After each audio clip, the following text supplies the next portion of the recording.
guys, listen up. As you get older, the best way to continue to look young, exuberant, and vibrant is to continue to take care of your skin. That's why I'm excited to have Teej Hanley as a sponsor of today's video. You heard me talk about them before, and you're going to continue to hear me talk about them because I believe in their products and the positive impact that they have on every man's life. Teej Hanley makes taking care of your skin so easy. They provide you with all the products you need and nothing that you don't. Every box comes with an instruction card that tells you when to use each product, how much to use, and in what order.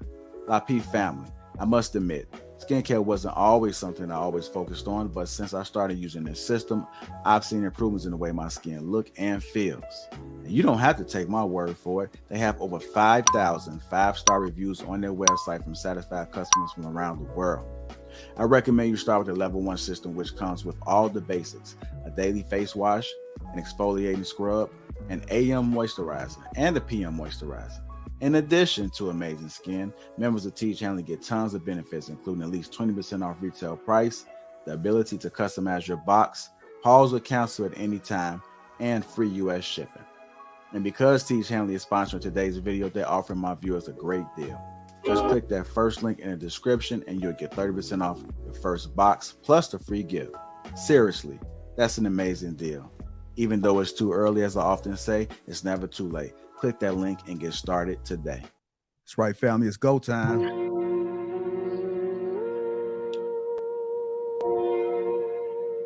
It's go time.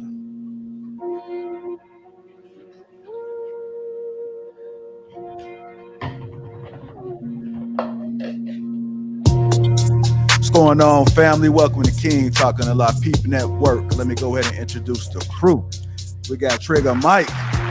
We got Chicago Rilla, Sir Hale, Let Go, King Midas, Sham, Bruiser, Dr. Humble Dad, Ali, and me, myself. I'm Lapeef JR. Welcome to King Talking to Lapeef Network. What's going on, gentlemen? What's going on? What's happening? What's going on, homie? Things. How y'all doing? Good evening, everybody. Good evening already. Ho! What up, y'all? You's a hoe? What'd you say? Oh shit, we're starting early. Said who? Oh, damn. Who y'all? Bruce in the basement or something. She don't put you in the basement, bro? Oh man. In the closet? I guess sometimes, man. Had to move all the equipment down here, man. Yeah. That, my friend, is called a man cave now. She said you had to go ahead and get up from upstairs, son, and go downstairs with all that noise. Damn. Well, it's good to see you guys, man. Welcome to King Talk. If you guys haven't already, make sure you hit the like button. Also, make sure you subscribe to the channel. Before we get the show started, let's go ahead and get the housekeeping in order. Shout out to the sponsor, Teej Hanley, uncomplicated skincare for men.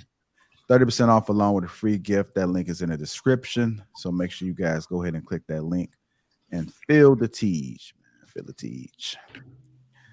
Also, I'm going to take that off in a second, Ali. Also, make sure you subscribe to the channel, man. Share the stream right now. The show is just now about to begin. And I would hate for somebody to miss all the game that's going to be dropped tonight. So it's very important that you do so. What's up, Shan? Good to see you, brother. Yeah, Shan recently got in trouble. He did a no call, no show last was it last Tuesday. So Shan has been disciplined.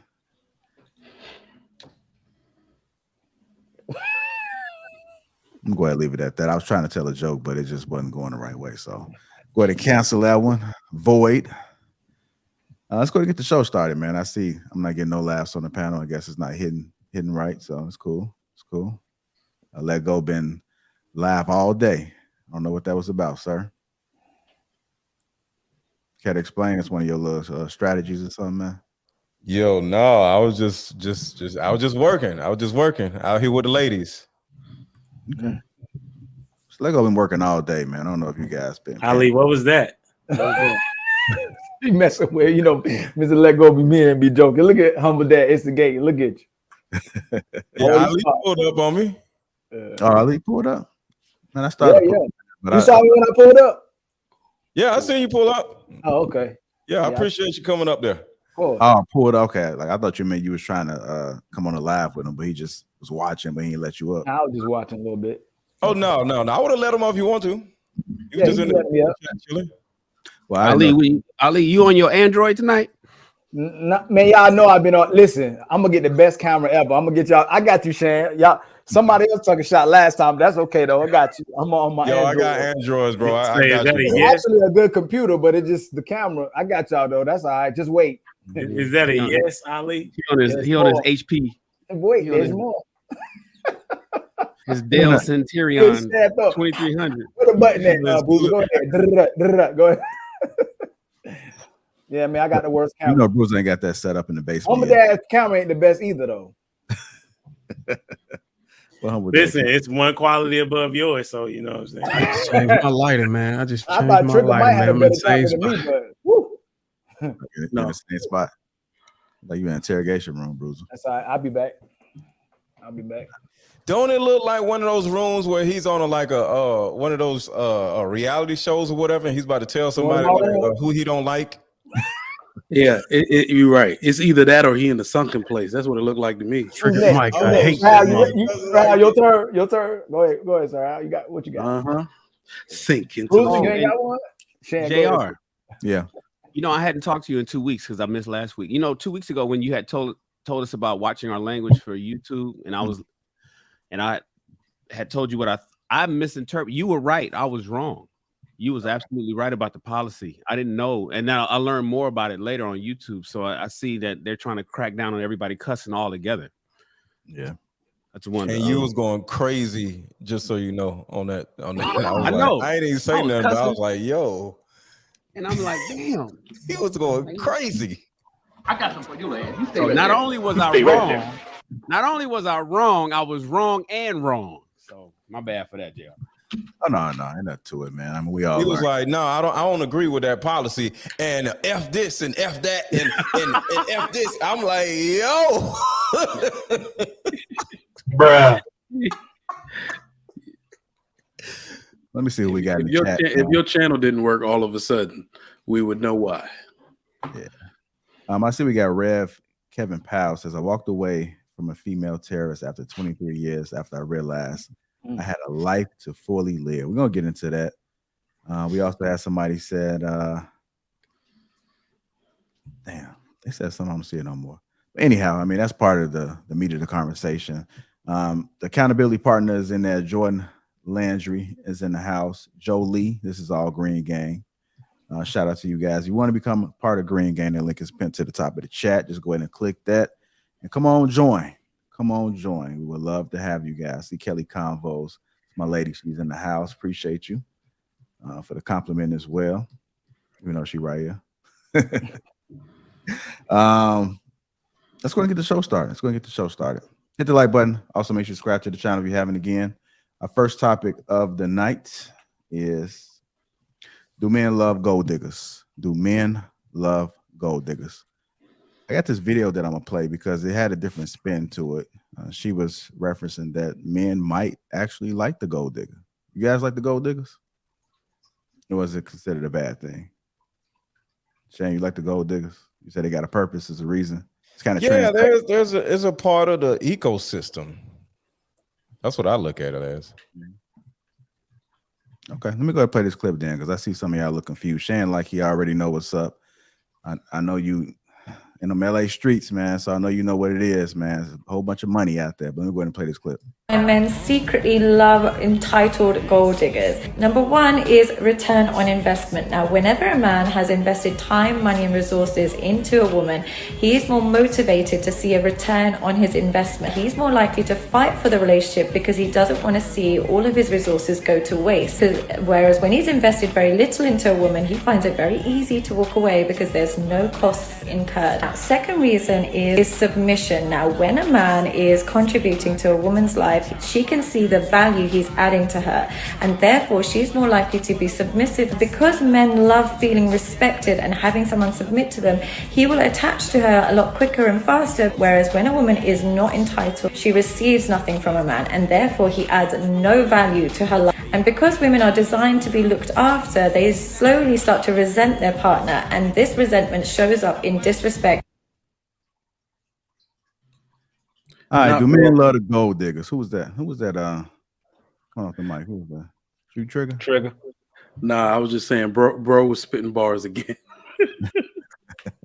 My homie was spitting bars. All right, Shan, I know you was shaking your head. Go ahead and enlighten us a little bit. Do men love gold diggers? What is your opinion? What are your thoughts, sir? Do men love gold diggers? So when I'm saying, yeah, I love gold diggers, it's because I don't know if I necessarily agree with what was said in that video. You know, it's almost like that sounded like seemed more of a shock value title, and then start talking about men and investing, and he wants to know that he's investing in the woman and he's getting a return on his investment. And if he invests little in a woman, then it's easy for him to walk away. Well, why would he invest little in a woman? You know, why would a guy invest a lot in a particular woman? And and what does that have? Either one of those have to do with gold digging. So gold digging, you know, I ain't saying she a gold digger, but she don't mess with no broke dudes, right? If you got a chick that, and we see the videos, half of them are fake, a very small percentage of them are real. Some are indifferent. But the guy on the street with the Lamborghini parked down the way, and he's trying to talk to the girl that's walking down the street, and hey, how you doing? I just want you cute, and she's like trying to be all like, I ain't checking for you. And then he grabs his keys and walks over to the Porsche, and all of a sudden she's like, oh wait a minute, let's talk a little bit. We see those fake videos all over the place, right? But is that just hypergamy? Is that just a woman looking for a guy, you know, bigger, stronger, faster, looking for somebody that can be able to take care of her, versus maybe a guy that don't have nothing? You know, we always talk about, you know, you got to be strong and get better guys so you can get the best kind of woman. Then what's the purpose of doing all of that if when the best kind of woman is looking for a guy that has all the stuff that you just gained? One of the biggest arguments that I've noticed that people that complain about gold digging is people that really don't have much gold to begin with. Not too many everybody's worried about somebody coming and taking half, getting married, losing everything in a divorce, paying alimony and all that. Everybody's worried about long-term stuff, but I rarely run into people with means, with money, you know, like some of you brothers on this panel, I'm sure, that run into that worry about gold diggers. Most wealthy people that I know, they don't worry about gold diggers. They're not worried about some chick that only wants me for my money. They spend money. They already going to Mastro's. They go in there. They go to Mastro's like most people go to McDonald's just to get lunch. Ow. And if a lady wants to come along, and he'll order her a steak and a drink too, and it's no big deal. It's only another $80 for her plate. So, do men like gold diggers? Well, when you become a man, I think, and that's why I'm saying a lot of this is a tax bracket conversation, and I'll land here. When you become a guy that has resources that is above average, you're not really concerned about a woman that's coming for you and wants to share in your above average living and lifestyle. You just want to include her in it, and it's no big deal if that's the reason she's there, because you're going to get what you want from her anyway, whether it's her time, whether it's sex, whether it's a good looking chick on your arm to say that it's almost a good looking woman for a lot of guys is like a good looking Porsche, good looking Benz. It's like a Lambo. So I got that. It's all about status for men, and women are a part of that status. So do I have an issue with gold diggers and women? Let me rephrase it. Just get rid of the term gold digger. Do I have a woman who's interested in partaking in a particular lifestyle that is better than the one that she currently has, and can only achieve that by fucking with me? I'm sorry, about messing with me? No, I don't have no problem with that. But that's just me. All right, let me go to Sir Hale. What are your thoughts, sir? Do men love gold diggers? I got to get that sound effect. That's dope. So yes, and so it depends on what phase the man is. If a man just chasing money, it's all about money. Come on, bring the gold diggers, because that's easy validation. You know, you after the bag, you after that, you're chasing your paper, and she's after you for that. That just feeds your ego. Gold diggers are only a problem when a man is looking for more, something deeper with a woman. If he's looking for a friend or a companion in life, somebody he can trust, then a gold digger you're going to see the clear difference between somebody who's there for what you have and somebody who's there for you. So, but again, initially, if a guy's chasing his bag, his paper, gold diggers are just they can be replaced, and they are really good ego boosters. So I would say, depending on that phase of a man's life, yeah, men like gold diggers. All right. What you got on the trigger, Mike? What are your thoughts, sir? I'm gonna try to answer the question as stated. Do men love gold diggers? No, but hear me out on this. Let's look at what's synonymous with the term gold digger. We also use the term trophy wife a lot, right? When you say trophy wife, you're talking about a woman most men can't get. And most men can't afford a gold digger, can't maintain a gold digger. So by definition, most men don't love gold diggers. We love to admire them. If we attain that type of status, we love to try to hit one or two. And, you know, these are these status symbol chicks that all the celebrities are passing around, the same 10 women, right? So those men, of course, can afford that. So, yeah, to them, in that group of men, sure, we could say they love gold diggers. But to the 90% of men who can't afford them, no, they just like to admire them. But they don't love gold diggers simply because they can't afford them. Simple and short. Brother Ali, what are your thoughts, sir? First of all, I wish the brother stood on code just like the women stay on code when we talk about a serious subject like this one. Ain't no code. It should be a code, but that's why we losing out here anyway. A brother should never admire a gold digger, nor should he want to be affiliated with a gold digger, especially if we're going to say our manhood is validated by what we can give to a woman. So when that money runs out, when the quality of your life runs out, and all that material possessions you have runs out, and she's not there, and if we think that's what a woman is, we're serving a disservice and injustice to our sons. The ironic thing about this, every time we come back to these panels, is that big mama, aunties, all the women in our lives, those type of women up. And it look like the men that are up here. A lot of men, it seemed like there's some established men up here that was taught integrity and what manhood and womanhood was. Most of our granddaddies weren't no rich men. And our grandmothers wanted them for the quality men they were, even if they did other things and had other activities they were engaging in. The man who that man was outstood, regardless of how much money he had. It mattered who that man was and how he could raise a family and how he could prioritize a family. So, no, I don't think in this current society, I think people are saying, again, they want good women, but they get women who love them for who they are, for what they have. And then those relationships don't last because as soon as she sees somebody that's better than you, she's gone. So that's not going to keep no relationships. All right.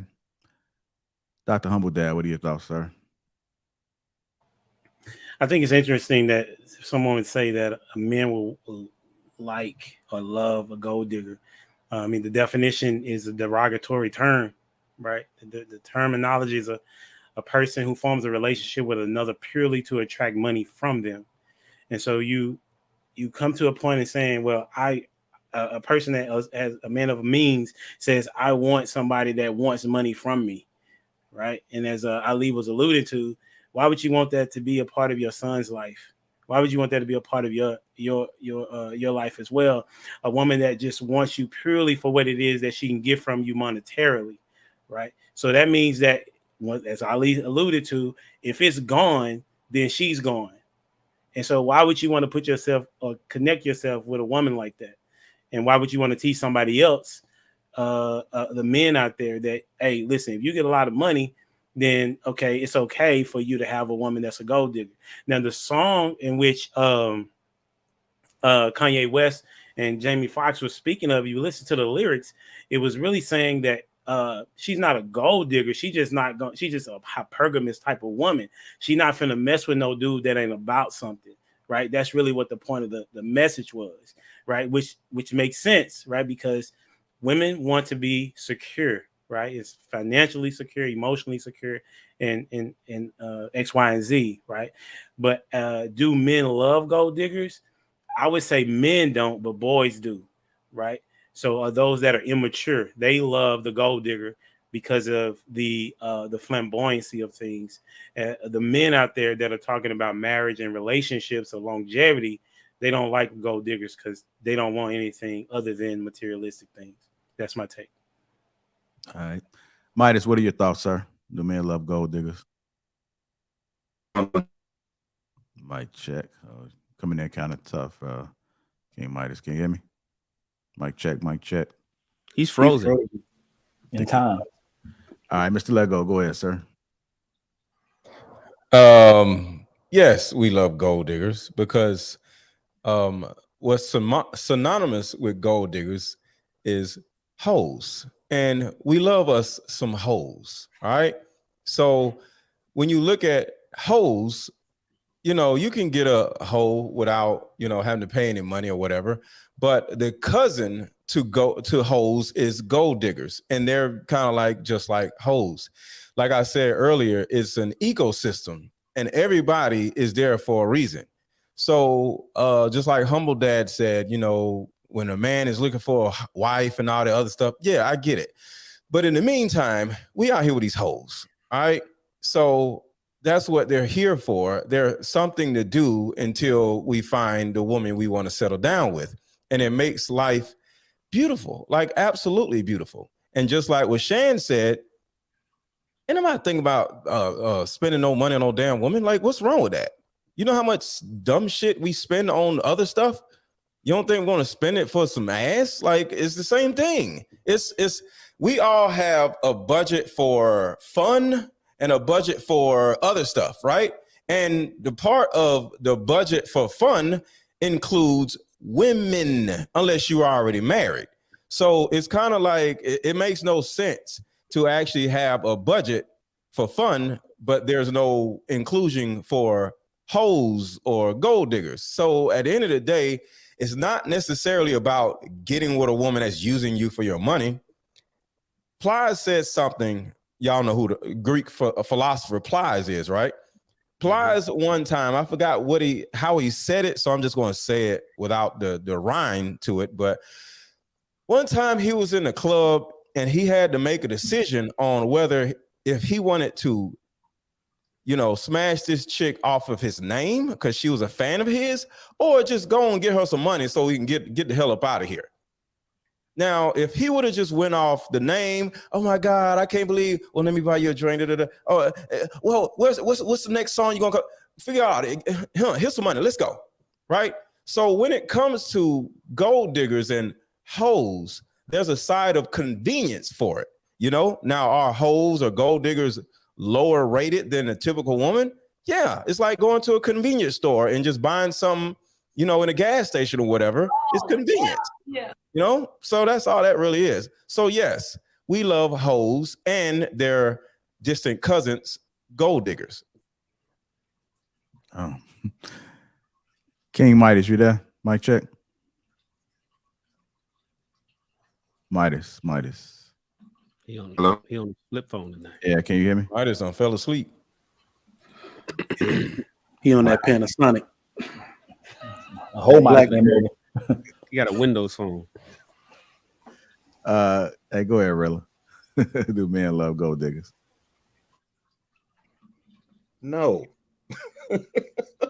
What is we talking about? Men love gold. No, men do not love gold diggers. Men love their resources. They love their peace. They love their achievements and what they've built.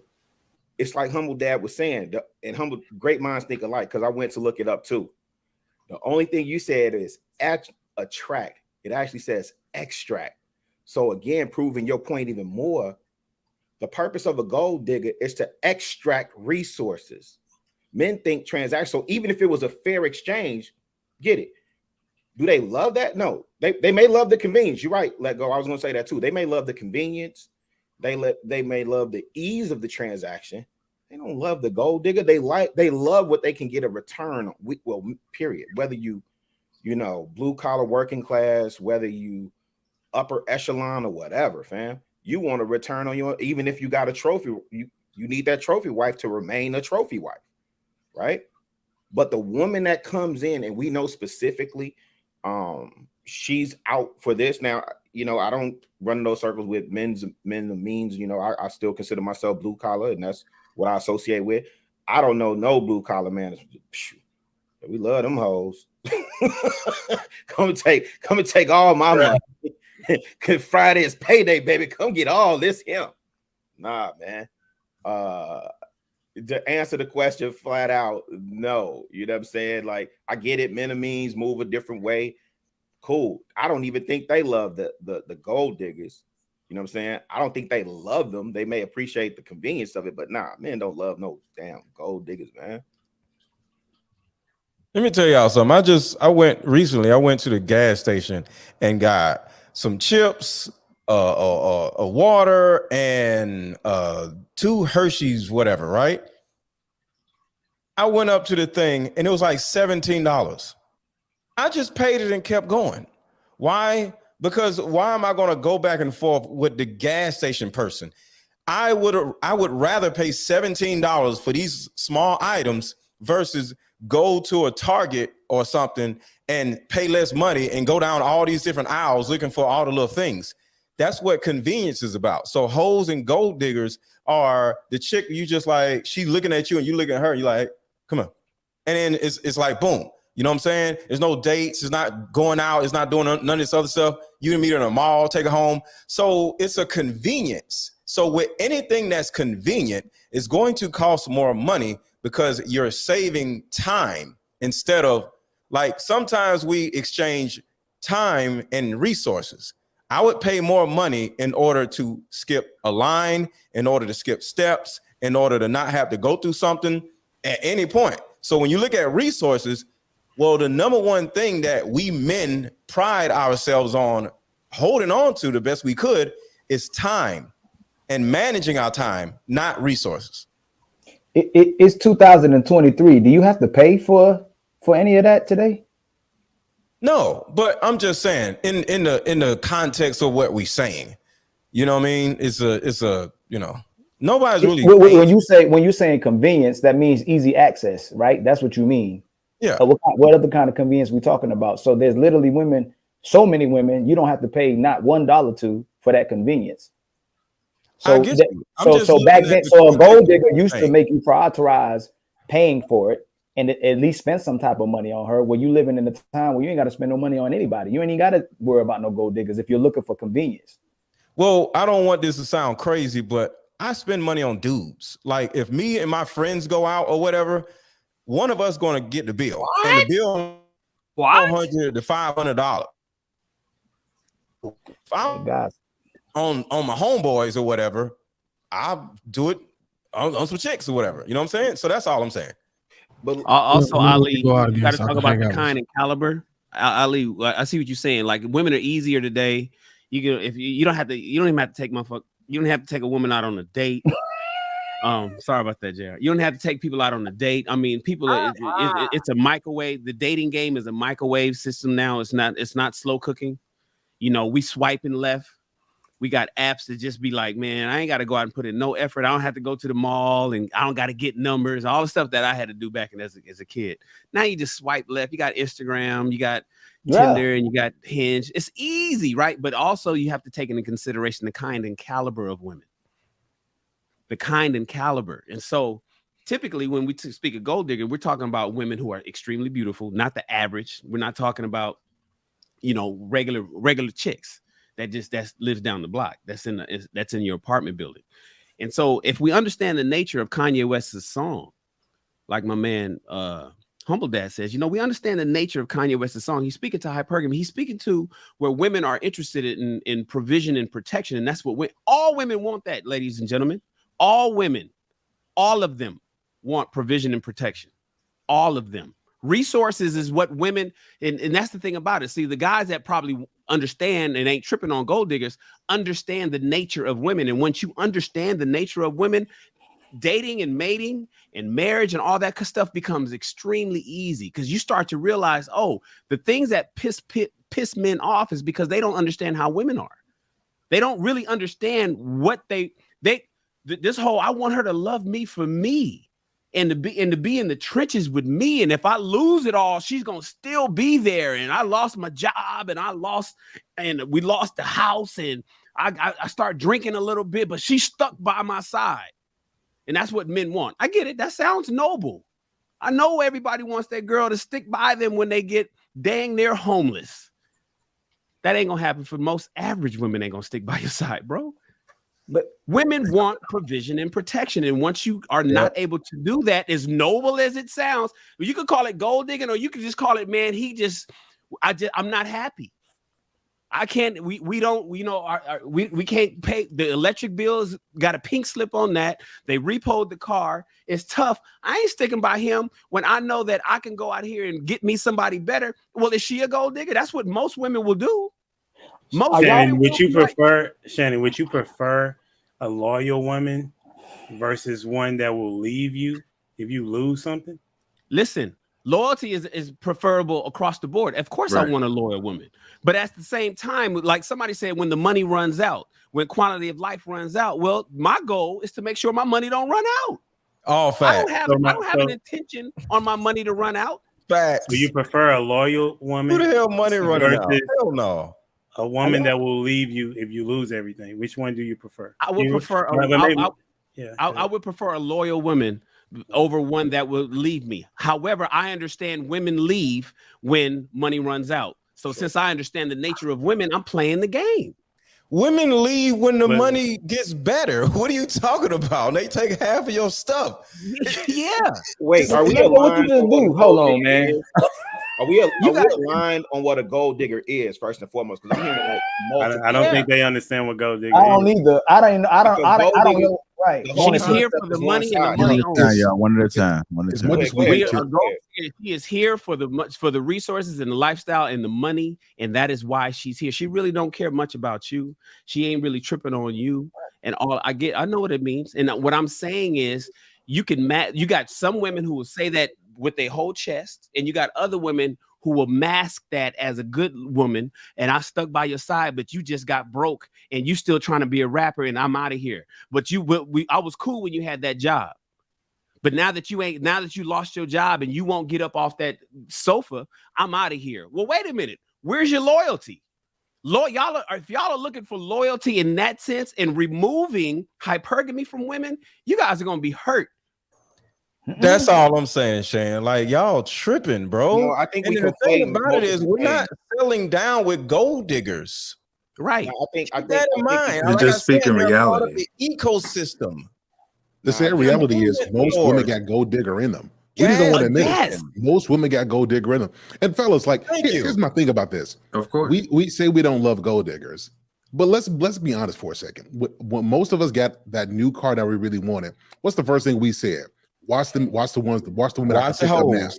The hoes, like, the hoe getter. Money, watch the women I can attract now. Where the hoes at? I think what it is, men want to be safe when you got a certain kind of woman. You want to be safe all the way around, and that's just not the way that life works. Every woman, even the best woman, even the most loyal woman, has gold digger in her. And oftentimes we think a woman is loyal because she stays. Sometimes she's loyal because she ain't got no options, and you the best thing that she can have right now. And that's the reality. Sir Hill, respect me again. I think we conflating way too much, right? We're not talking about relationships that didn't work out. We're not talking about somebody bringing, like, if I bring resources, she brings peace, or she's on my program. The failed relationship aspect of it is two different things. Of course, women want resources. They want a man that's secure. We're talking about gold diggers specifically. I'd like for us to keep it right there. And I think we all agree that the definition of gold digger, as Humble Dad read it. Humble Dad, do you mind reading it again? I just want to know, do we agree on the definition of a gold digger? Well, I think a person who forms a relationship is gold digger light, purely to extract money from them. A person who forms a relationship with another purely to extract money from them. Now, tell me what man loves that. Okay, so here's it because what you just described, Chicago Rilla, is a gold digger light. So here's my thing. So let's give me an example of a gold digger. Give me a name. Amber woman Rose. that you know is a gold digger. Amber Rose. Amber Rose is a gold digger? Yeah. She's an old digger. Lori Harvey. Lori Harvey. Amber Rose isn't a gold digger. Lori Harvey is a gold digger. Amber Rose is not a gold digger. Her last boyfriend was Amber Rose definitely not. She elevated him. Lori Harvey is a gold digger. Why is Lori Harvey a gold digger? We in trouble. Her last boyfriend was a 19-year-old boy. How is she? What? She's a gold digger that got old and she had to date down. she's like Gold diggers, 35. gold diggers when they get older have to date down because they can't. The young girls can gold dig better than the older girls. The guys who Amber Rose was a gold digger. She was a stripper. That is the literally the pipeline for gold digger. Stripper is like for a gold digger. If you have stripper on your resume, you by trade are a gold digger. But let's say Lori Harvey. Lori Harvey is the #1 gold digger award winner. She's not a gold digger. Hold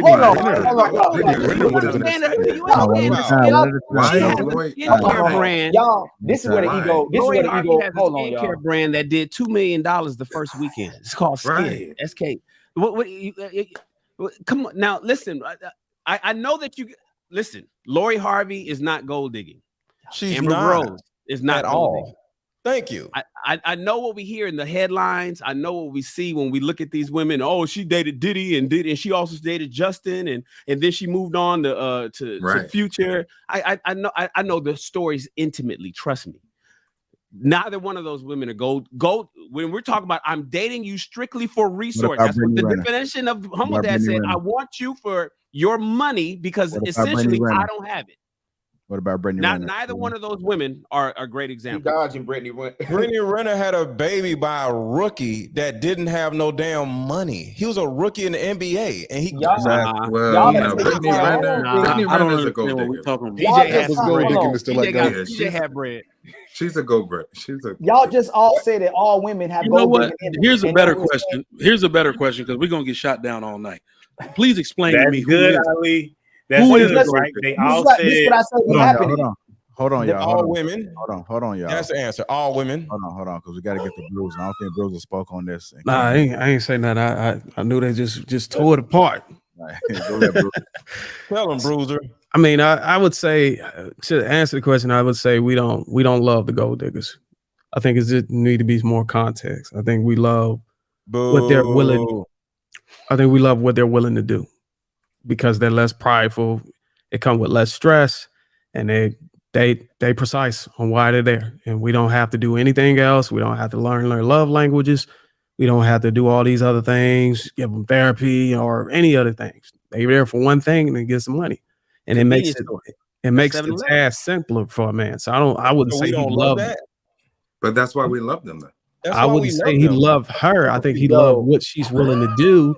And the transaction is very simple and less stressful. I think that's where the love comes from. But because of how the potato chips make me feel. Hold on, y'all. Y'all gotta let Bruiser finish. Let him finish. But you gotta understand, gold diggers prioritize men who are wealthy, above anything else he can offer. You can be 65 and retired. You can be crippled with a settlement from being injured on an Uber driver or whatever. As long as you got bread, that's all they want. And the danger that comes with that is if you love her and you want to marry her, you want to pursue anything, want to have children with her, her interest is not in anything else. So that means the kids.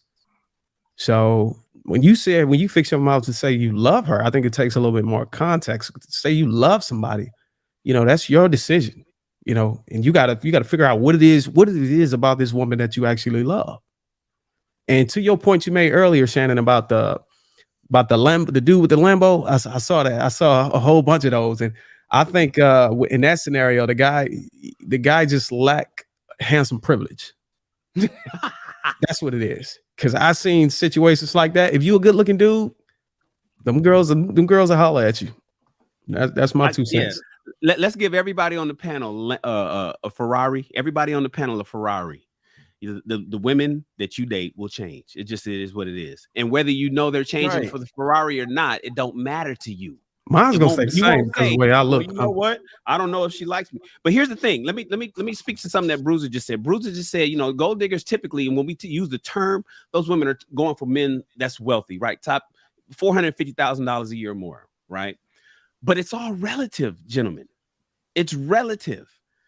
See, if you're talking about the guy that's making $450,000 a year and the girl that's looking for this lifestyle, what about the dead broke chick? Dead broke. And I don't mean because the gold diggers we talking about, they could generate $100,000 themselves. They got boutiques online that do $20,000 a month. I watch the numbers. I help them set up the Shopify sites.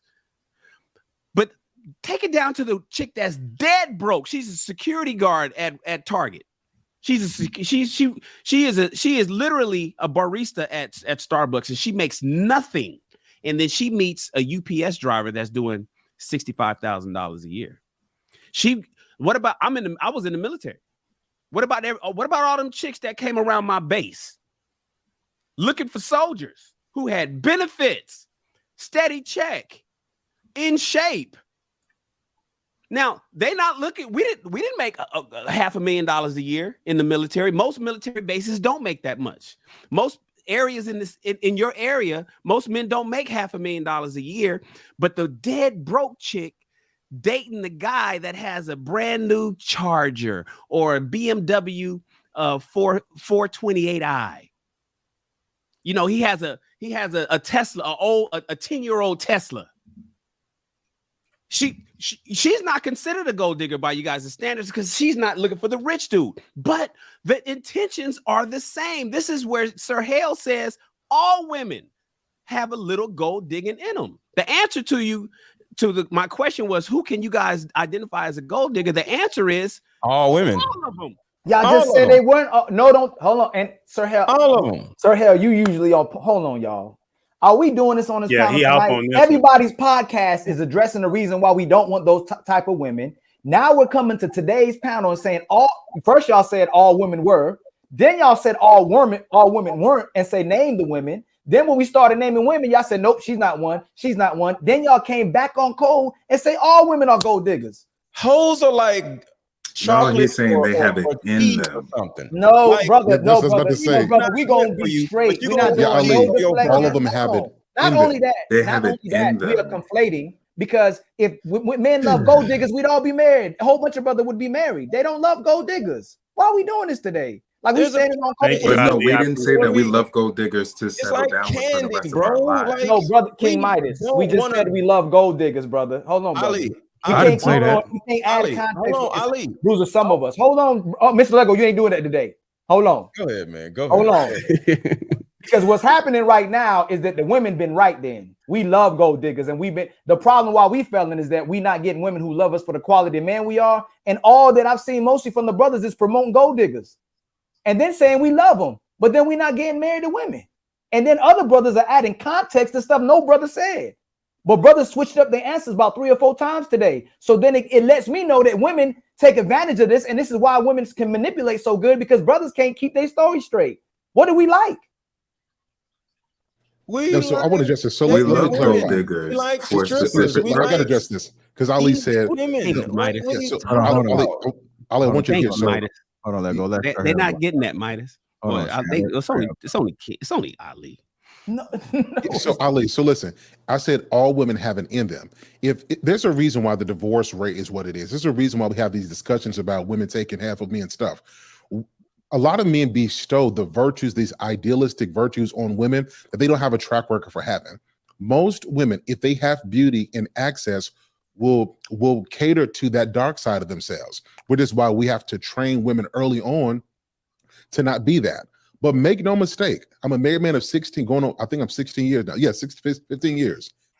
Every woman has it in them. It's the parent's job, it's their mentor's job to make sure that they steer that woman so she doesn't go down that path where she's materialistic. But make no mistake, as human beings, every woman has it in them. And I think that's why some of the men get disappointed, because you assume that because she's sweet, that she wouldn't do certain things or she wouldn't act a certain way. I mean, you got people who have experience in divorce court. I don't know that she's not even the person I met. Like, this is not the person I know. She's a completely different person. It's because he went into that relationship not knowing her nature. And this is why I recommend men, you have to know, and let's also flip it. It's the same thing with men. Like, a lot of men, as soon as a lot of men get money, we go look for them gold diggers to bring validation to us. We get more money, more prestige, more influence, and we go get that as well. We go get the best of women. That's why typically when men get more, the first thing that they go look for is more women. So I'm not just saying that dark side is in women, it's in men too. But for the sake of this question, all women have some gold digger in them. The question is, has that been trained out of them? Sir? Yeah. Is that gold digging actually hypergamy? Hold on, y'all. We got to get to King Midas because he haven't been able to have a chance to speak. Go ahead, King Midas. Yeah, so I would just say, or is that gold digging just part of like hypergamy in general? Because That's I all it think, is. right, because I think like we do love gold diggers. I think there's a subset of men that love gold diggers because whenever you can have that arrangement that Mr. Let Go so eloquently stated, when you can have that, whether you're the $450,000 man or you just got a $20,000 bonus at your job, and for the next month you might be, loving the gold diggers because it's a simple transaction and that's it. And if we didn't love that, gold diggers would not exist. Hoes wouldn't exist, all of these things, but they continue to perpetuate in our society. That's not true. Right, because we enjoy it. We enjoy the short satisfactory moment. How many times do we say, like, even with the women that we're with and that we love, that sometimes we wish they would just shut up and do what we need them to do in that moment, real quick, right?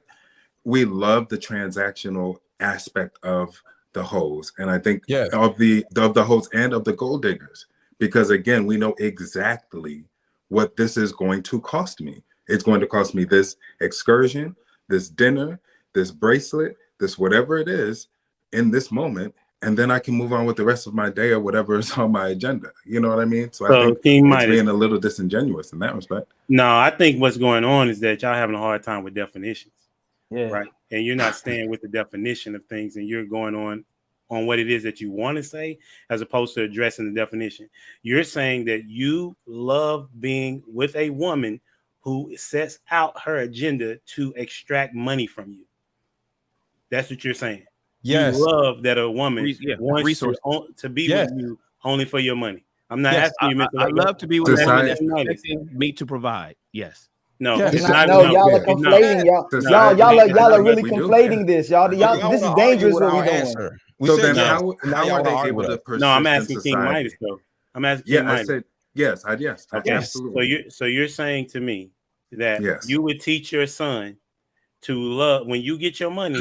Don't get clipped. The woman that you should look for is the one that wants to extract money from you. No, and that's the only of reason course why not. Why not? And y'all heard what I said though, and you heard what Mr. Lego said that you love him. You just said that you love him. So why would you not teach your son the same thing? For a specific purpose. Let me interrupt real quick. I just gave y'all context that fixed the whole damn conversation, and y'all just went backwards. I said it's not the person, bro. It's the transaction, sort of like what he was saying. It's not that you love the gold digger, but you love the simplicity and just saying, hey, look, I want some box. I'll buy you some sneakers. I'll buy you whatever. I'll buy you a bag. And I got ease of mind when I lay down and get up and go to work. I don't got to worry about, oh, you forgot my birthday. She don't give a fuck about that. Excuse me. She don't care about that. She don't care if you forget her favorite color. She don't care if you don't know what her love languages is. She don't care. It's the simplicity of dealing with the chick. It's not that we love gold diggers. It's just the transaction. Does a gold digger love you? Does a gold digger hold on? Not at all. Does a gold digger love you? That's not even a question. No, it is. I mean, she's not going to be in love with you. Because y'all not what y'all doing. But she can love you. Yeah. I tell you what though. No, she don't love you. She love your money. Y'all ask women this same question, and that's an extension of you. Yeah, a gold digger doesn't love you. And that's why I said early on, it depends on the phase of a man's life. So I'm speaking to what's real. Like we love it until we get it. And then we understand that this is a dead end. Like I'm not going to get what I need out of this woman. When he wants something deeper, then that's when it changes. But if he takes his neck and he'll got the life experience, of course, yes, he loves the purpose of our podcast. What Ali said, we got all these podcasts. The purpose of the whole red pill thing is about understanding the nature of women. It's not saying we need to get women to love us for us. Ain't nobody out there. Ain't nobody in the manosphere out there saying we want women to start loving us for who we are and loving the kind. No, what we're trying to teach men, at least me particularly, is saying this is who you're dealing with, bro. Trust me. I had the wool pull over my eyes. I was a super beta. I didn't know no better, and now I know. And it took me until 50 years old to really get it. And I wish I knew it 30 years ago, but I didn't. So now let me show you what you up against. This is what you up against, and you can still fall in love with this. But as long as you are equipped with the information and the tools necessary so you can navigate that woman who is out here showing you one thing and is going to be something else later. Now you know. And that's all we're saying when it comes to the gold digger. Let me ask you men a question. I want to ask you men a question. I just final question. We got to move on, y'all. Final question. Okay, which would you rather do? Go into Neiman Marcus and go through all them damn designer racks, right? $600 shirts and all that stuff, and then it's racks all over the place, trying to find something that look right, and a lot of the stuff just looks stupid, right? And you find this one outfit that you like, yo, this is it, but it's going to take a good hour to find because that's how Neiman Marcus is, right? Or there's a dude that has the exact same outfit that you want, that he'll sell it to you, but it's like $200-300 more than the outfit in Neiman Marcus, because you about to go to some event or whatever, right? He has it right here, right? It's a little sketchy, but it's real. Ready to go. It's ready to go. It's ready to go. Would you go in Neiman Marcus and spend like say about $1,400 on the outfit, or like $1,800 on the outfit, or would you spend $2,500 on a dude? He got the whole outfit, your size and everything. Which one would y'all do?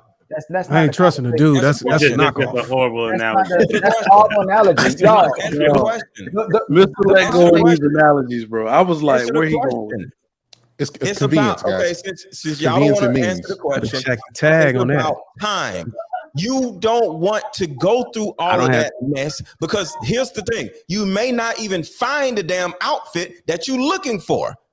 Got you. Because you may give up going through all these clothes, and you may leave out of there after about an hour of going searching through the clothes, and there's a dude right there that has everything you want. That's the Or in same our case, thing with a whole What color is gold he? digger. What's his nationality first? Or in men's case, waste 20 years through a whole bunch of chicks. Right. Over he's black. I know that Out of shit. this conversation, you. I have an outstanding understanding of why pimping and hoeing is the best thing going.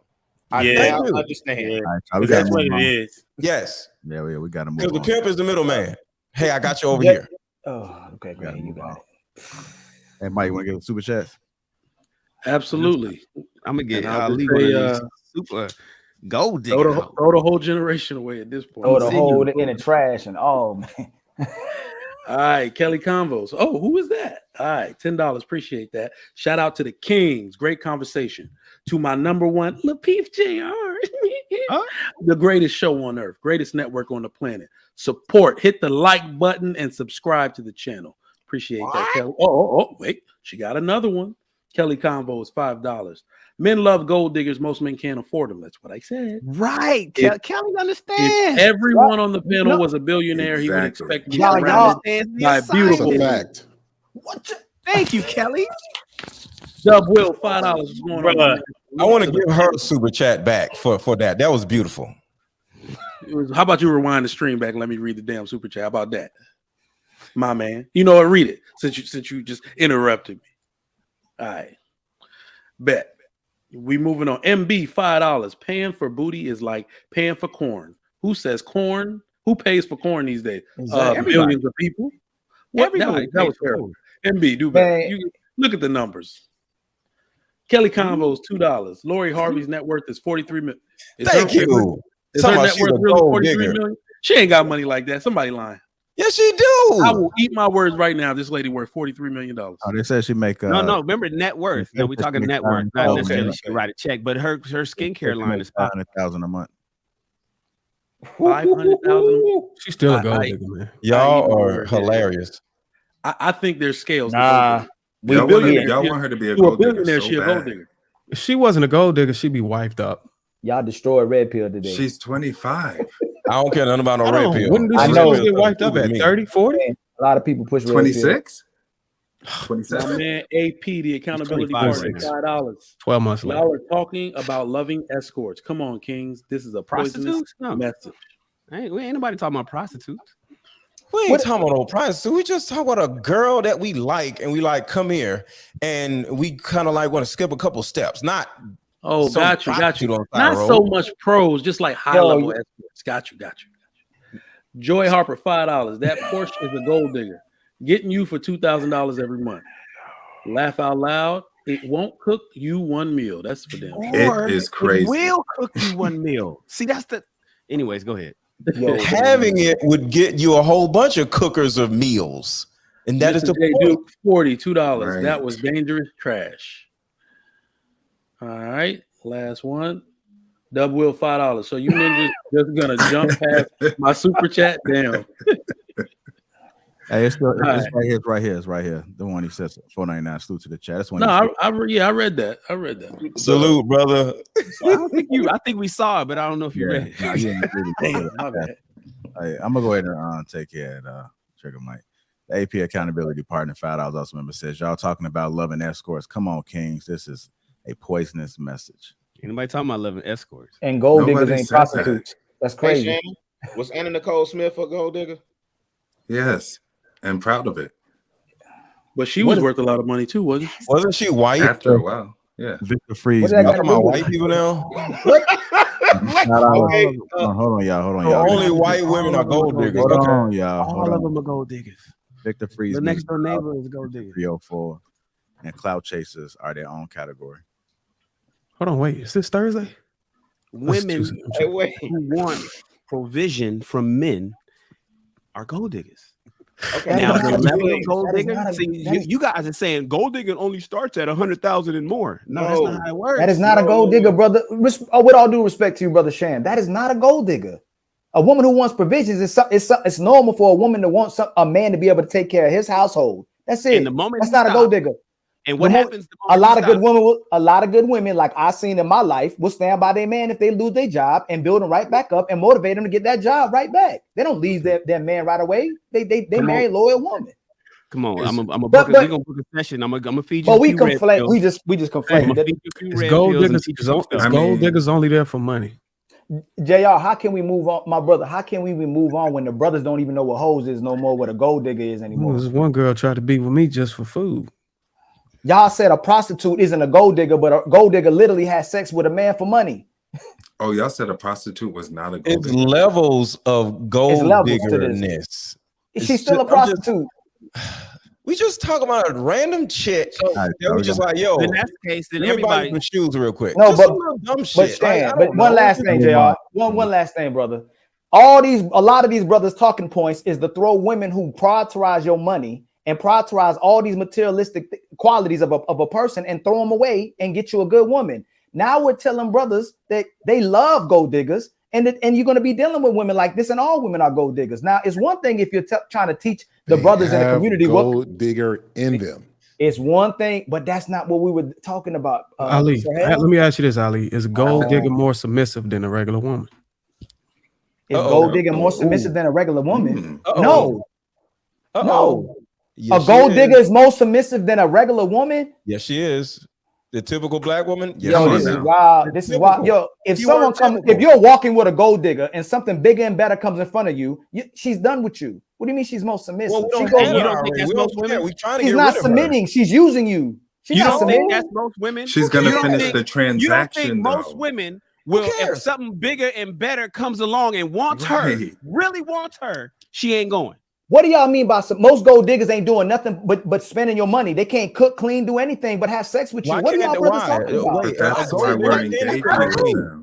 Is it Man, against it's the law okay. Hey, for a gold digger not this to be able to is do why- Y'all better not make no more. I'm a troll. If I see one of y'all making the podcast about For women sure. like this, I'm trolling because it's crazy what y'all teaching. Y'all done talked That's a almost an fact. hour about gold digging women. If you ask women this question, they would elaborate on what kind of man they wanted. We have been professing about how much we love gold diggers today. We haven't even addressed Oh, the no, women we we didn't actually do love. that.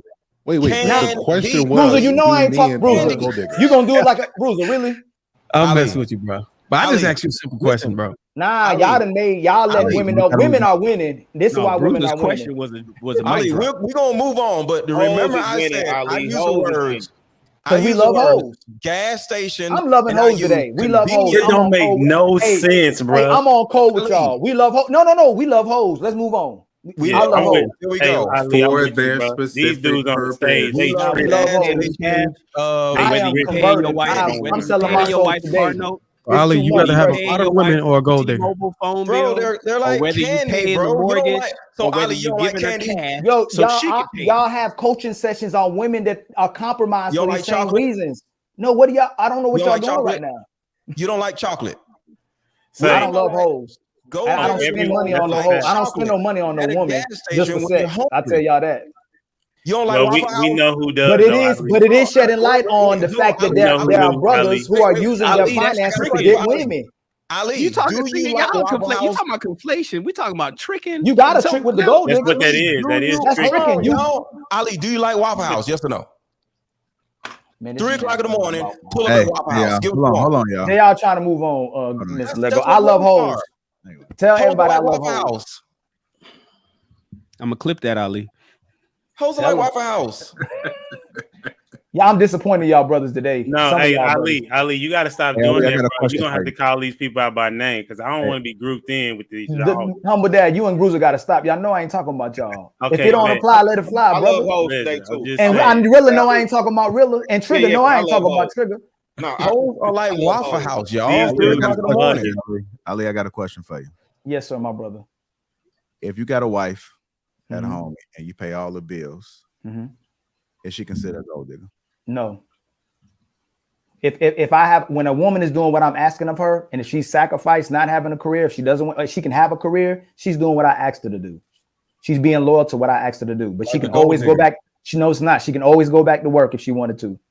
I don't want my wife to work. Honestly, I don't want my wife to answer to. I don't. That is not a gold digger. I want her to focus on the family and the household. JR, if you have a wife and she says, "Don't pay all my bills, just give me the money. I'll pay them myself." Is there a difference?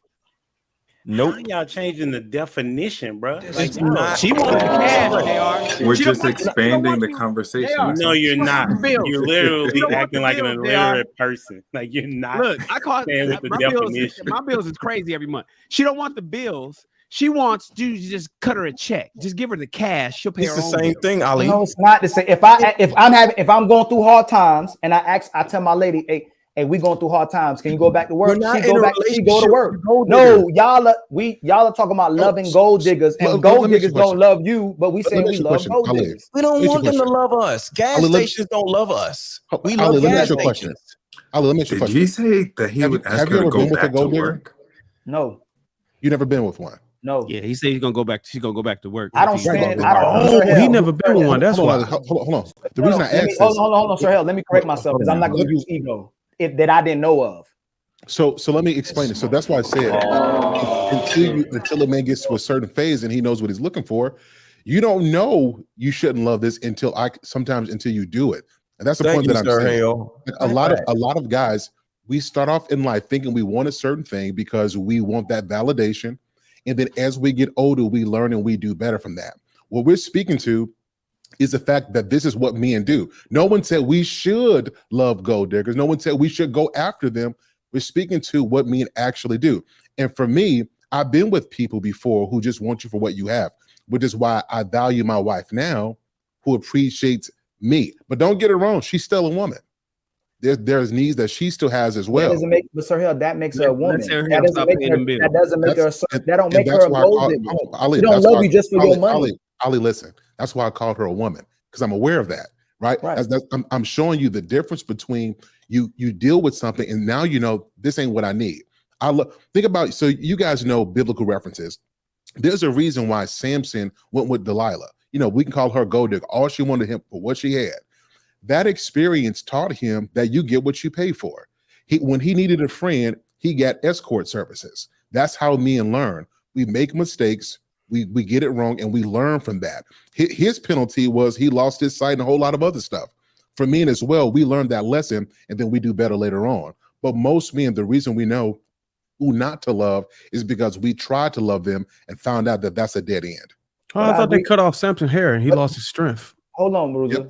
Yep. Respectfully, Sir Hell, everything you said is amazing. I tell my son the same thing. But JR, since the first thing he asked, do men love gold diggers? It just, do men love gold diggers? We didn't, without adding no context to it. Now, if we want to elaborate on the quality of women we marry or who we want to marry, then I understand the brother's answer. But the question was, do we love gold diggers? And Bruce is still saying yes. Yes, but it's our job to add that context to it. That's why it's a general question, and that's why we add our perspectives to that. Because unless you're trained, you're going to fall in love with something. You on our side. This is land. I got a question for you, Sir Hell. Since you dropping some Come to the knowledge dark side, Bruiser. Man, you disappoint me, man. I You got a usually question. the superstar, man. I don't know what's going on today. I'm Some- Darth Vader. Yeah, a lot. Some y'all sides I'm must be Darth Vader. watching today. That's what's happening. A lot of y'all sides chicks must be watching today. A lot of y'all side chicks watching today. That's what's going on. No, they're gold diggers. And Lando Calrissian. I'm not, nigga. With this over here, this the dark side. Let me ask Come you to the dark side, y'all. Come on, come to the dark side. Come on, y'all. Bruiser, Let me answer your just- question. We can move on. Go Let me ahead. just ask this dude. Can you say you can't turn a hoe into a housewife? Can you turn a gold digger into a housewife? No. So the difference between gold digger wants something, a hoe has done something. They're two different things. So, like I said, if there's a woman who wants something and she can't get it, I mean, she can't get it. A hoe done something with herself. You can't retract what you've done. And that's what I said.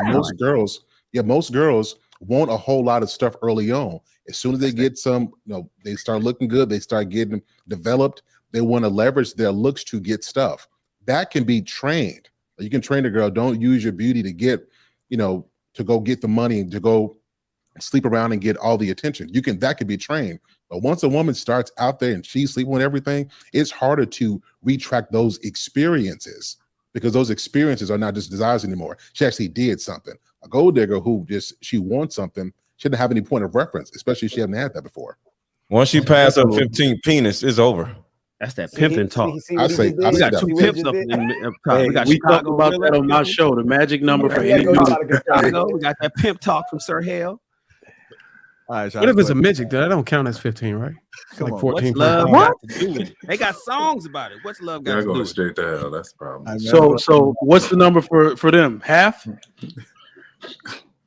Is it half? At Jasmine J. Scat $2. Stop Man for the streets now too. Give the money. Just give the money, y'all. The accountability partner $5 says what she want: money, what you want: company, and tail escort. Mr. Rockwilder's $5 says a good example of a gold digger is a sister from Coming to America. Whatever you like. $2. All these 304s and 304s, they all got a price. DB $2 says 304s treat you the best, but they do it for all men. Victor Freeze $2 says there's some hoes in his house. There's some hoes in his house. It's some hoes. $11 says I knew when I let go, put on a different color shirt, all this drama was gonna happen. I know where that blue shirt, man. $5 also remember says y'all basically telling dudes being a provider equals Exactly. being No, Yes, that's not what y'all we're saying. No. preparing a good wife with gold diggers is wow. Some of It's y'all crazy.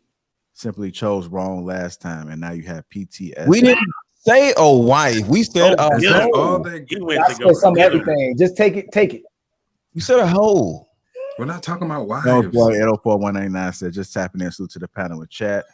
I think that might be all. Y'all gotta go back and watch this when y'all wake up in the morning. We broke this down. Like, damn, we love hoes. There's two Yes, more. we love hoes. There's two I ain't more. never gonna say. I ain't never in my life said I don't love hoes. You said throw them away, Mr. Let Go. I never said throw nobody away. That was Anton talking about throwing women away. No, you just said throw them away just a while ago. I said we can leave behind. That's Snoop. Hold on. Snoop said I don't love them. I'm sorry, bro. I'm sorry. $2 bro. says reminds me of old money versus new money mindset. What's the other trick? Yes, that's a Oh bar. no, I think that's it. That's it. That's it. Joy Harper, that's a bar. All right, if you guys are tuning in, welcome to King Talk. Make sure you guys hit the like button. Also, make sure you subscribe to the channel. Appreciate everybody that has donated thus far. Shout out to the sponsor, T Channel. Uncomplicated skincare for men, 30% off along with a free gift. That link is in the description. With that being said, let's go and move on to our next topic of the night. Hit that like button. Also, make sure you subscribe to the channel again if you haven't. Let's talk about the narcissist. What the fuck a narcissist is, right? Because I'm tired of this. A narcissist, which requires medical diagnosis, these ain't go to nobody's school but the school of fucking Justin LeBoy. Symptoms include excessive need for admiration, disregard for others' feelings, an inability to handle any criticism, and a sense of entitlement. Now, who the fuck does that sound like? Wait a minute. Who does that sound like? Who's really the narcissist? I'm just saying, stay focused. All right, what do you guys think about that? This is a good All one. right. So I saw that one, and I'm gonna be honest here. Not even to play on women. When women call men narcissists, What they're really trying to say when they list out those characteristics is sociopath. Women use those words wrong all the time. If you want to know what a textbook narcissist is, open your Instagram up. Any woman that is looking with her ass turned around, looking in a mirror to take a picture and show the world so she can get likes, that is a textbook narcissist. That is what narcissism is. What's one that don't got a textbook? Say again. What's the one without a textbook? I don't know, bro. Don't be messing up my monologue, bro. But that is the example of what a narcissist is. The average woman today, because of social media and the access they have, literally can be diagnosed with narcissistic personality disorder. That validation that they get from having people in their DMs, they want that instant dopamine hit from it every single time. And I think I heard somebody on this panel say it before. The more they get, the more they need to sustain themselves. So that is really what's going on. Unfortunately, when we talk about narcissism, a man in this society, in this social media generation, could never be as much of a narcissist as a woman, because we don't get the same attention from social media. What women really mean to say when they're calling a man a narcissist for his behavior is sociopath. That's all I got. Well, that would just mean that people like King Midas, Shannon, Sir Hale, and Mr. Let Go love those type of women. Mm-hmm. Because that's what a gold digger is. Yes, sir. We love them. We love gas stations. Hush, I'm dad. Yes. That's what it says. I mean, the definition is what you just described. And then it says some of the signs are narcissists are manipulative and can learn to cover up their nature when someone is first getting to know them. Through over time, they will often reveal their true selves. Should you feel like that? So it's basically that they're trying to get something from you, right? That's what a gold digger is. They're trying to get something from you. Really, or they feel a certain type of way about themselves. I'm just saying. Stop it. No, you're not just saying. The first definition. So how do we make this everybody delineation? knows somebody who needs and wants attention and people to admire them. We all know that. That's a gold digger. What's up? That is a gold digger. Some gold diggers. We can just keep throwing stuff out there. We all go to work, right? We all go to work, right? We all go to work, right? And we go get a paycheck. Let them stop paying. You gonna stop coming? If you only go into your job to get a paycheck, now are you a gold digger? It's like, no, come on, we got to put that in context, right? We're not saying that men should go after gold diggers. Like, it's like we're not saying they should. We're talking about what men. So what does it mean when you say you love something? Well, number one, I think that was the last question. Do men love gold diggers, right? Yeah. And then y'all said some of those people on the panel said y'all love gold diggers. No, listen. It wasn't a personal statement. Men love gold diggers. It wasn't a personal statement. Like, Sir Hale, I want to let America know I love gold diggers. I know that's not what was said. When answering the question in general, I said it. So, but wouldn't we say that gold diggers are narcissists? No. Why not? No. Yeah. They're just opportunists. Seek attention. Opportunists. Maybe. Need and want, but they need the attention and want people to admire. Look at me. Look at me. Women that turn around and take pictures of their ass and you go through their Instagram. Look at me. I need your likes. I need your follows. Right. That's different. Me, please love me.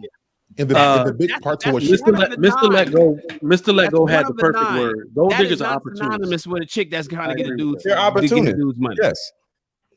And to what Shannon said, gold diggers make stuff bigger. So it's not even really them. They're gonna take that butt picture, but they're gonna use those effects to make it look like something that it's not, just to get more attention. So it's a lot to there are some differences there. So let me give y'all it's something from a book. It's called Narcissistic Bingo. So I'm just going to give y'all these attributes of a narcissist, and y'all let me know if this is a man or a woman. All right, y'all ready? All right, I'm just going to give y'all a couple. Self-praise, man or woman. Threatening to disappear, like I'm leaving because they're not getting what they want. Gaslighting, imposing their problems onto you as it's your actual problem, but it's not your problem, it's their problem. Another one is playing victim. Another one is using health problems to get attention. blaming other people. Another one is using someone else's sadness to get attention put on them. Fake apologies and tears, put downs, blame shifting. That's just a couple. Is that women or men? Because that is narcissistic bingo. And that is only half of the ones. Both men and women can be narcissists, but majority of narcissists use men, and a man will use women and resources to validate himself, and a woman will use men and resources to validate herself. So I know y'all don't try to make those synonymous, but a lot of the people who are narcissists to get the most attention try to get the most resources, and the man who has the highest reputation to be in her life to get her attention. And a lot of those people, they're so narcissistic that they end up by themselves. That's how you have all the women, all the names of those women that I mentioned. They prioritize themselves so much that the man, the kid, the women, the other women in her life, and the men, nobody prioritizes her, and everybody leaves her because she serves no purpose in anybody's life. She don't inspire anybody. She don't motivate anybody. She provide no type of substance to anybody's life. And same thing how a man can be that. So when you have now in our society, two narcissist people competing with each other, the person who's validated the most or seen to get the most attention wins. So that's the same thing. You're looking at Michael B. Jordan. You're looking at Lori Harvey. She thought she can do better, so she left him, and she has her own money. But if she continues on that road, she's going to be just like another Amber Rose, going to be left by herself because her validation was worth the attention she got from someone, not the security or love or the longevity of a relationship that was solidified from a man. That's why a lot of older women. How do you know she thought she could do better? Hold on. That's why these type of women, like y'all talking points, when they get older, they usually have to settle with a guy. They can't get the guy they want because they prioritize resources and a high so-called high value man, but they couldn't keep the man with who they were. They try to keep him with their looks and sex. Now, I think Michael B. Jordan dumped her. I could be correct. I could be wrong, but last I heard, I thought Michael B. got rid of her. And she didn't want to get married. Even if he didn't, in order to get a certain amount of status. That's the reason why the new dude is dating Lori Harvey, because Snowfall is now trash and they need a second season. So it's going to bring more attention. What? Snowfall. Ignore that part. Watch your mouth. They're not even. There is a possibility they're not going to have another season. So it's the final season. Right off your goddamn head. It's the final season. They're not going to have another season. That's the reason why he's with Lori Harvey, in order to bring more attention to Snowfall. She's a commodity. You tripping, bro. Snowfall is like was number one on Netflix. Is like the biggest black show. It's like The Wire on steroids to this. Like it's like the biggest black show out, bro. It has its final Snowfall season. has begun to be trash. It's not like it used to be. Because they in does anybody know if it's men or women who is clinically diagnosed as a narcissist more, men or women? Women. I just broke them down. Just y'all. like Hold on. So that's a good question, because Shannon, that's a good question, because I think Trigger Mike put it simple by saying it's a picture. Diagnosis. And a lot of y'all got to click on them damn pictures to find out if they're narcissists. I know they got the butt out, but a lot of y'all got to click on that picture. Y'all ain't talking about that. Somebody Google it real quick. Can anybody in the chat please Google? I'm not on the chat, but they'll read it out. Who is clinically, not the hood shit, not the stuff that we think. Who is clinically diagnosed as a narcissist more, men or women? Worldwide, no gender based, no race based or anything like this. Men or women? Who's more of a narcissist? That stat is going to be extremely hard to find. Yep. That's why I made the distinction, because I actually worked, as an administrator in a mental health hospital. The way Mr. Let Go outlined it, those characteristics, when you're doing treatment plans and psychosocial analysis, those are literally all the stuff that's attributed to women. Men don't exhibit those behaviors, even in their mental health breaks.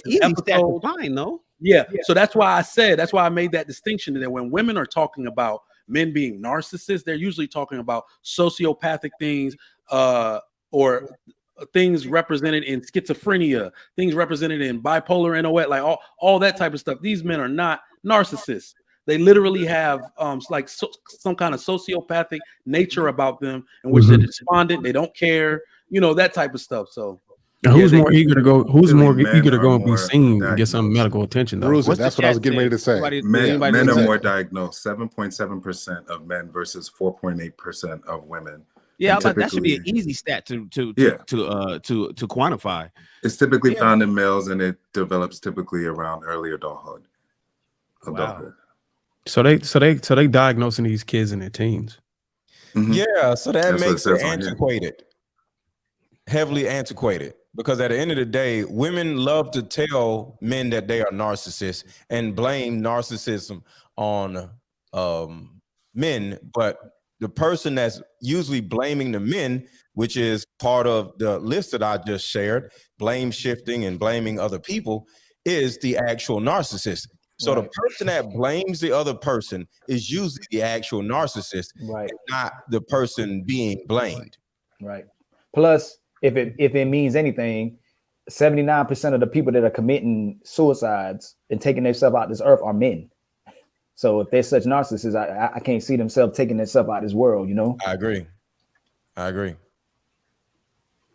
Yeah, he says if you read the definition, it seems like women. Oh, women definitely fit it more than men. It's not the women biologically get way more attention than we can ever get. Like when you see women, and we all know it too. When you see women, you just be like, God, that like, and then you see a woman with 200,000 followers. How can you compete with that if you with her and she got 200K followers and you do something that she doesn't like in today's world with social media? And y'all know it. Y'all look at her and go, God, hey. And then she got 200,000 followers and you say no to her. Okay. I have 400,000 followers and she'll sit down and shut up. So y'all confirmed that when men love gold diggers and hoes, oh, it's over. You also got to compensate for who's taking it, because it takes accountability to go get seen, to go get some help, or to even end up being diagnosed. So I mean, if women ain't having no accountability in a number of several different things, what makes you think they're gonna have enough accountability to go get seen about possibly being a narcissist or anything leading up to that?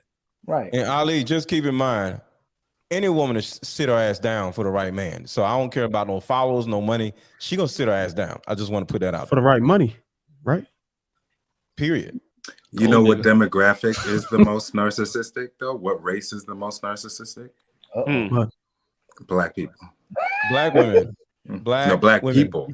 He said black women. Black women. Black people, period. I think that's kind of obvious if you look at the culture of consumerism and materialistic nature. That's pretty obvious. Yeah. Who got to put rims on their car? Exactly. Like outwardly. That's true. Who got to put rim? Who got to have it all chromed out? That's true. Yeah.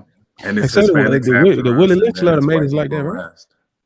Yeah, the Willie Lynch letter actually discussed shade of skin, all those different things. Yeah. Old men, old versus the youth, the light skin versus young. Yep. Divide us in so many different ways. Tall Man versus short. Mm-hmm. All right. Did anybody else want to give anything else before I move on to the next topic? Yeah, I just wanted to say I love hoes, but that's it. I want to say I love my wife. I just want to say I love God. Yeah, when you ain't got anything else, you got to love God. You love hoes? I'm just trolling with y'all, man. I know y'all love hoes. If you weren't married, would you love hoes, Bruiser? Just want to ask. Huh? What? If you were not married, would you love hoes? I don't love them. I think I probably love porn. Porn?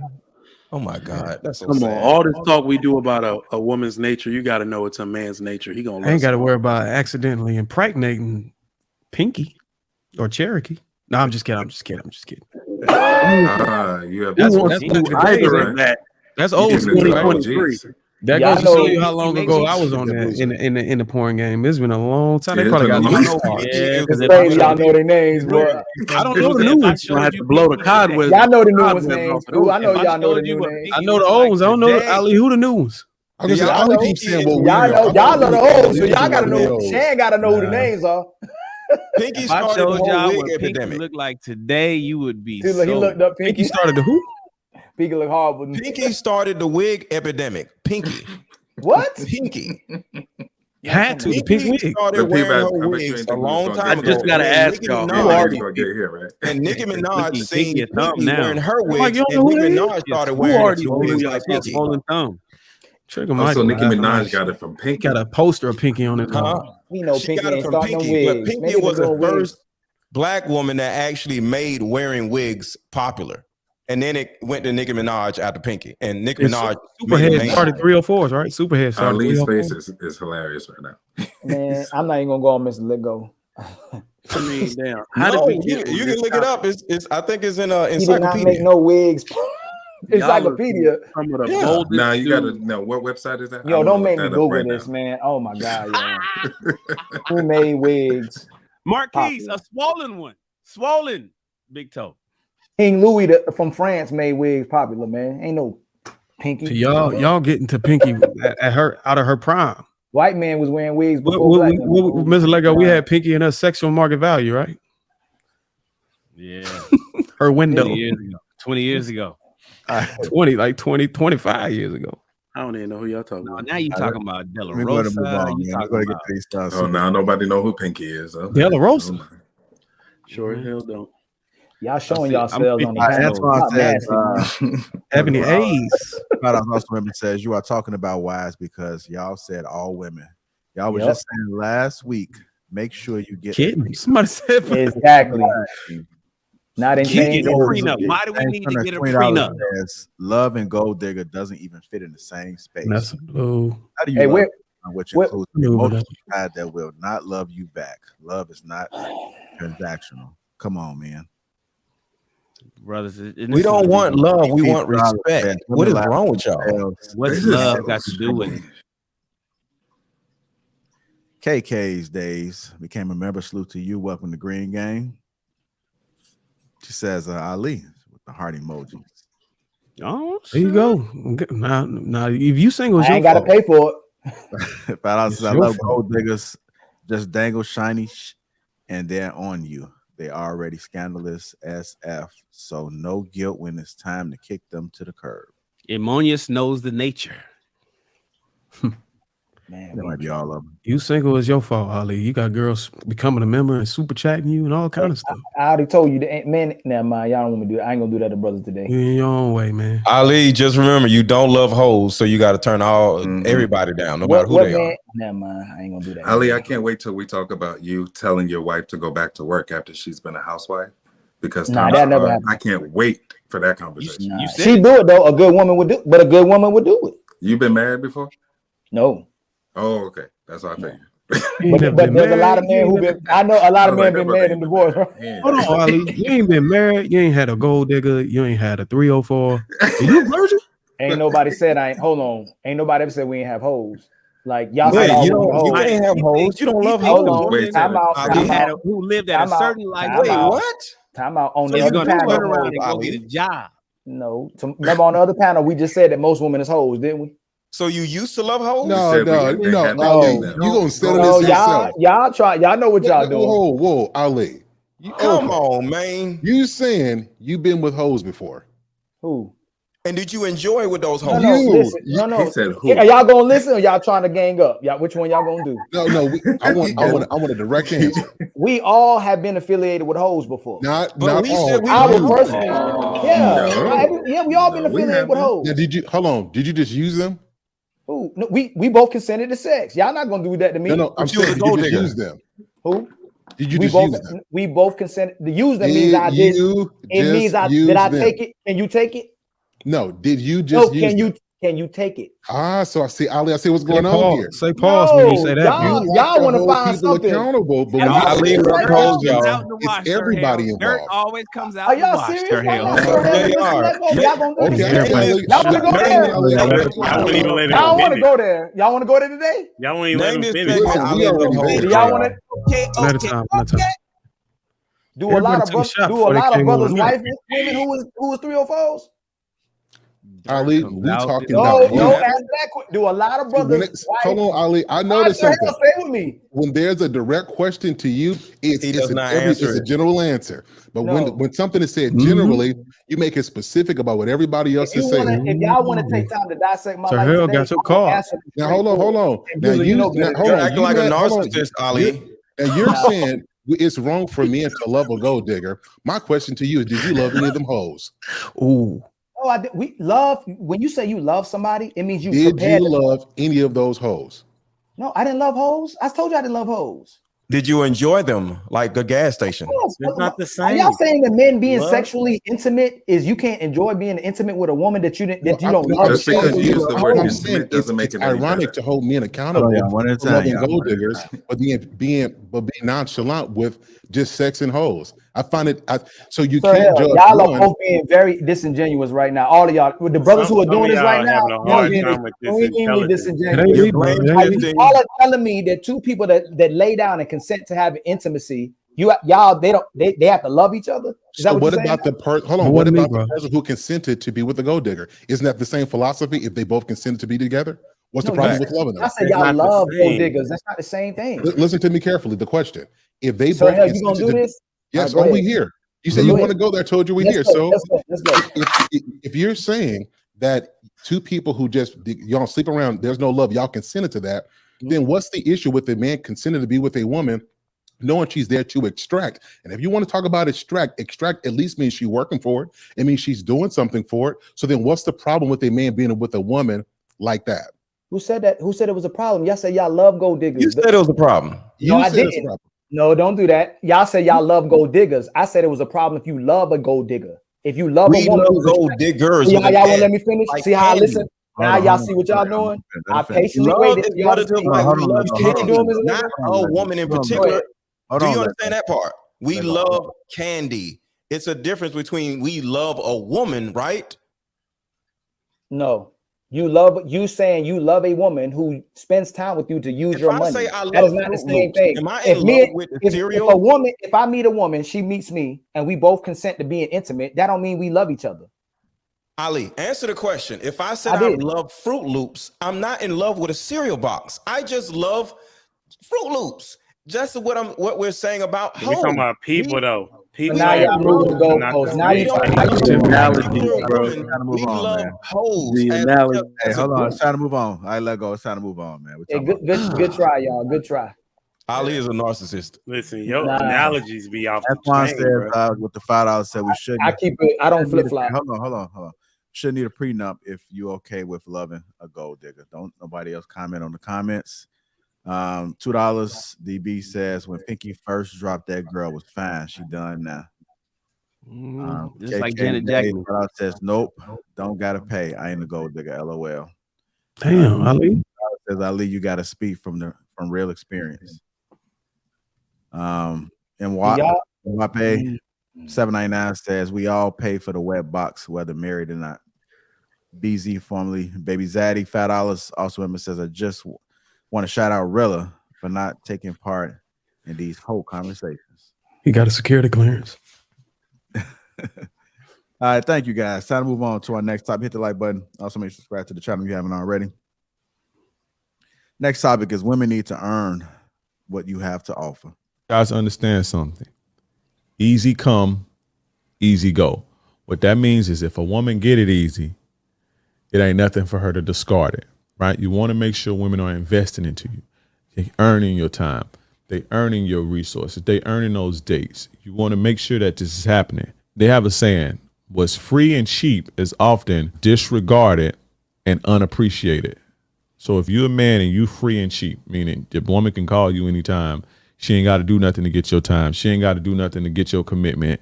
She ain't got to do nothing to get your money. She's not going to appreciate it. And if she don't appreciate it, she's going to take advantage of it, and it's going to make you feel a certain type of way. You're not going to like that, right? Always women should earn what you have to offer. She has to put in the effort. Women need to earn what you have to offer. I'm going to go ahead and go to Bruiser first on this one, then Chicago Rilla. Women have to earn what you have to offer. Damn right they got to earn it. You earn what you got to give out. So it's only right that she got to earn what she received. That's a mic drop, just in case nobody knew what that was. That wasn't a mic drop. That's actually being a narcissist, actually. This motherfucker. I mean, I think it depends if you're talking about if you're talking about a relationship that's especially going to lead to marriage, absolutely you have to earn that.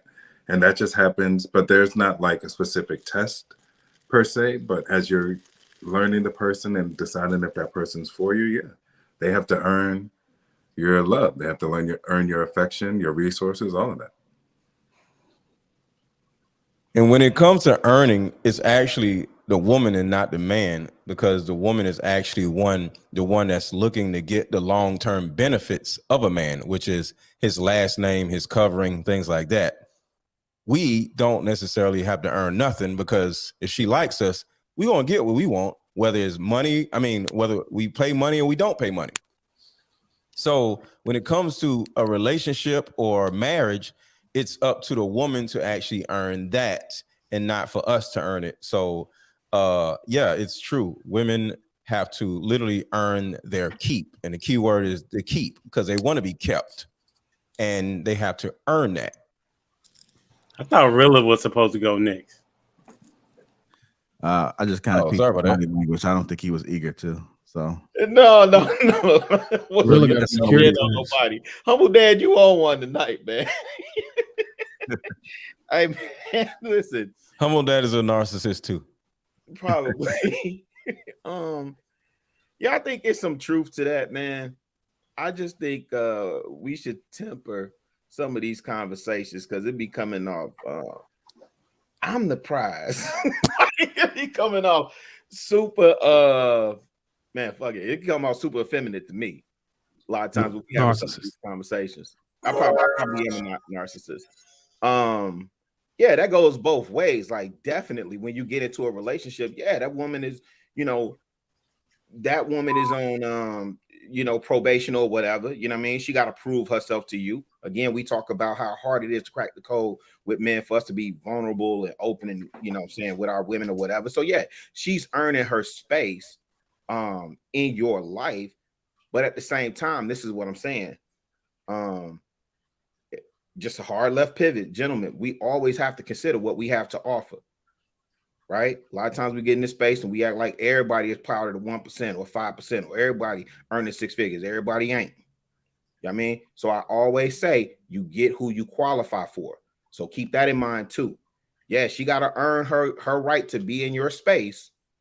And it don't mean you get to have diva behavior, you know what I mean, to prove her, but understand you get who you qualify for too.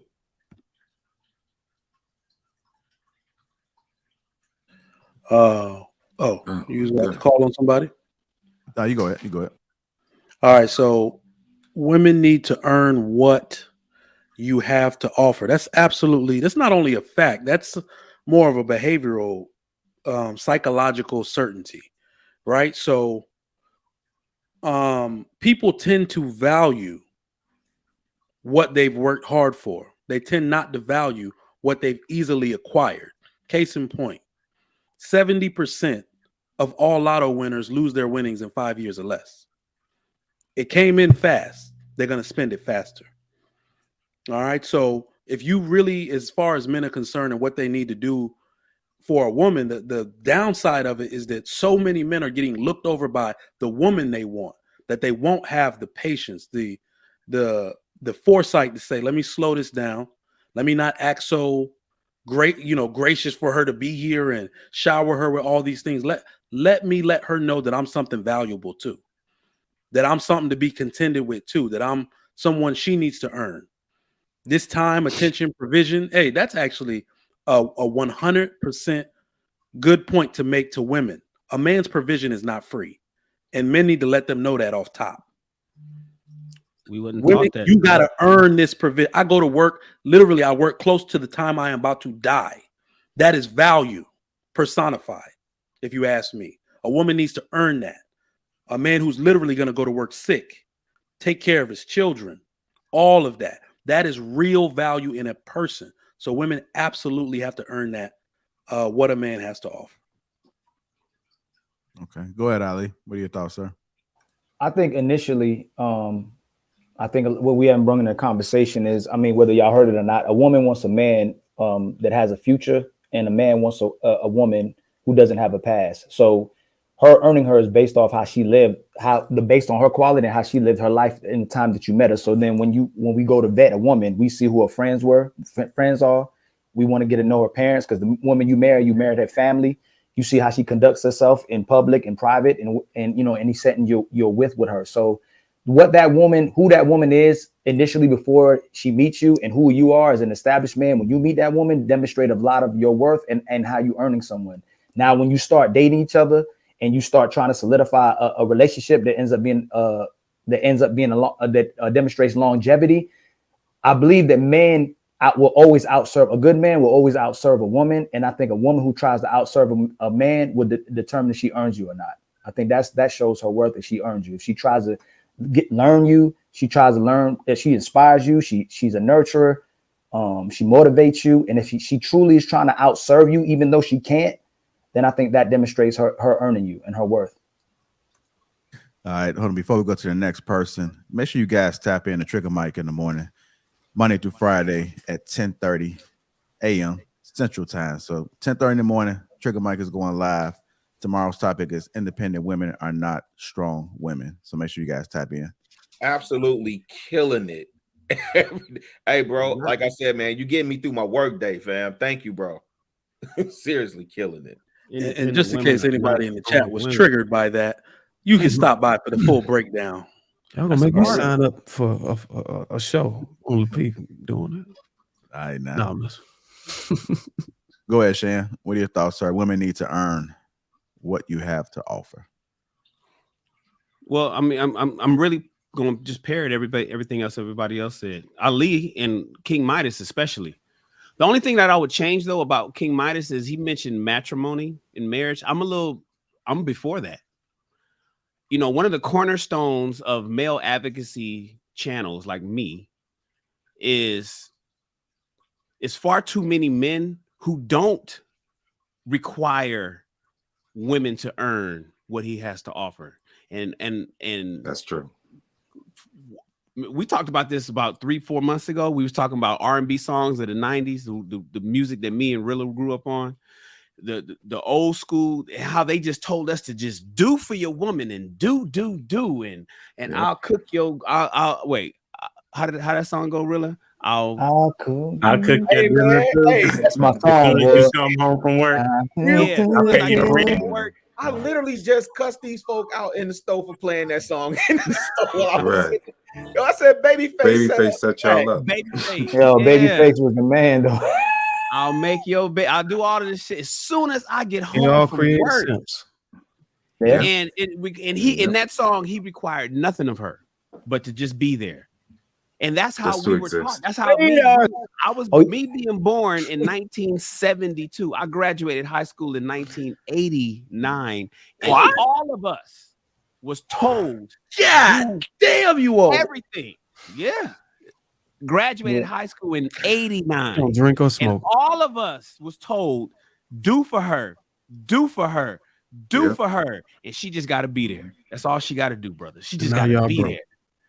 And so, and look at where we are now. Now the sad state of disregard of Black relationships is personified based on the things that we were doing. So where Midas was like, yo, you know, this is for you. I'm saying, I'm to the point, a chick you just met needs to earn that first date. She needs to earn that second, third date. The chick you just met needs to earn the ride. Men, you should demand any woman in your presence that's receiving any kind of resource from you to earn it in some form of fashion. Now, what you define as what she's earning it, that's on you. But it has to be more than just her just being there. So I'm just parroting everything everybody else is saying. Hey, Shan, just real quick to tag onto your point because the young bloods are listening. Resource doesn't always mean money. Right. He said any kind of resource from you. So it's not always just money. I just want to make that distinction, Shan. You know what? It's a real quick thing, and I'm gonna do a show on. We talk about the friend zone. We talk. You know, I want to start a movement where men in the friend zone don't do nothing, because there's far too many women who tap into their friends, the guy that she knows likes her, but she ain't gonna give him any kind of sexual attention. He's a filler. Wants him to do all kind of stuff. Can you help me move? Can you come change the battery in my smoke detector? My light bulb is out and I can't reach it. Can you come over and help? Oh my God, I need you. Well, what you got? Now, far too often, men just say, okay, well, cool. That's the homie, or I'm a man. That's what we do. No, that's what you do for your woman. You don't just do that for any woman. Oh, well, protect women. You're supposed to protect women. Yeah, I'm gonna protect my woman, the one that's doing for me. This is where Rilla was saying it's an exchange here. But too often, women are just taking, and not doing nothing for the things that men are giving.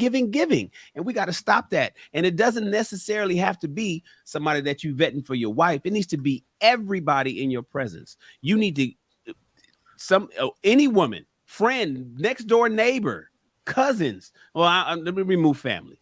Friends, next door neighbor, people that are extracting resources from you, they need to earn it. No, stay on that, Shan. Don't exclude. Yeah, y'all just said, never mind. I wish. Well, you gotta remember we was talking about the exchange. What was they were saying, Ali? Ali, what were they saying, bro? They love gold diggers.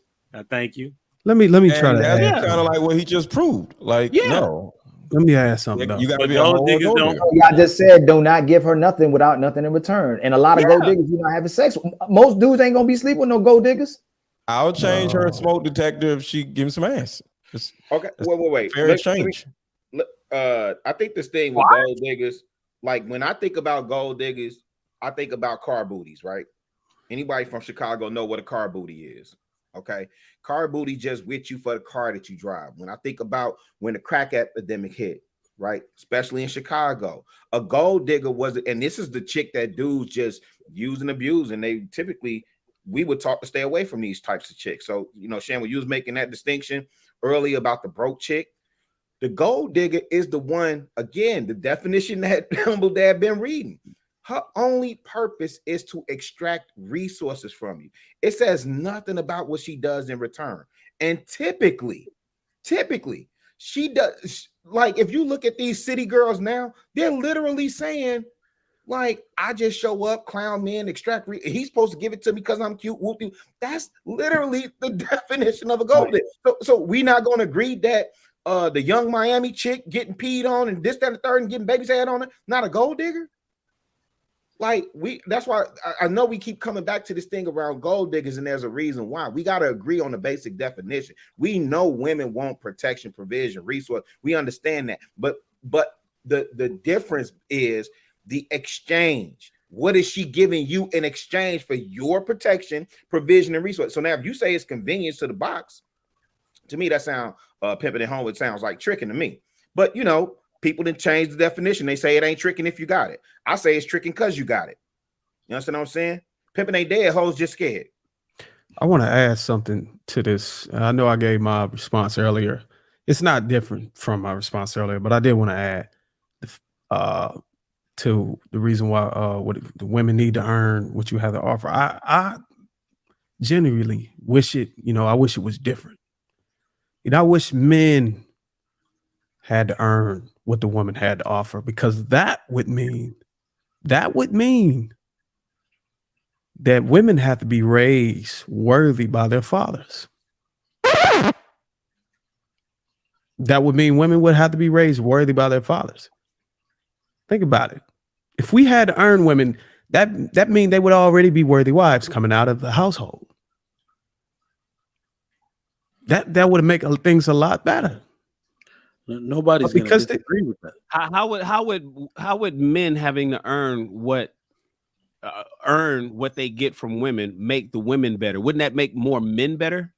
Well, I'm saying if we had to earn what women had to offer, that means that we'd have to get approval from their fathers. That means these women would come from cover to cover. Meaning the fathers would have to prepare their daughters like back in the old days. It make how to both be wives, better. How to serve men. It would make both of them better. It would make better quality men who'd go after better quality women. And they would earn the fact that she's a great quality woman, but that woman would be raised already to serve that man. That's what it is in other cultures, right? Like they're raising wives. That man has to have been established, and he has to earn the daughter's hand. Yeah, Bruce, you skip one step though. He did skip one step. The only time men have ever done that, so that you're 100% speaking facts though, right? If women only gave ass to mature, upstanding men, what would all men want to be? Right? All men want to be ass.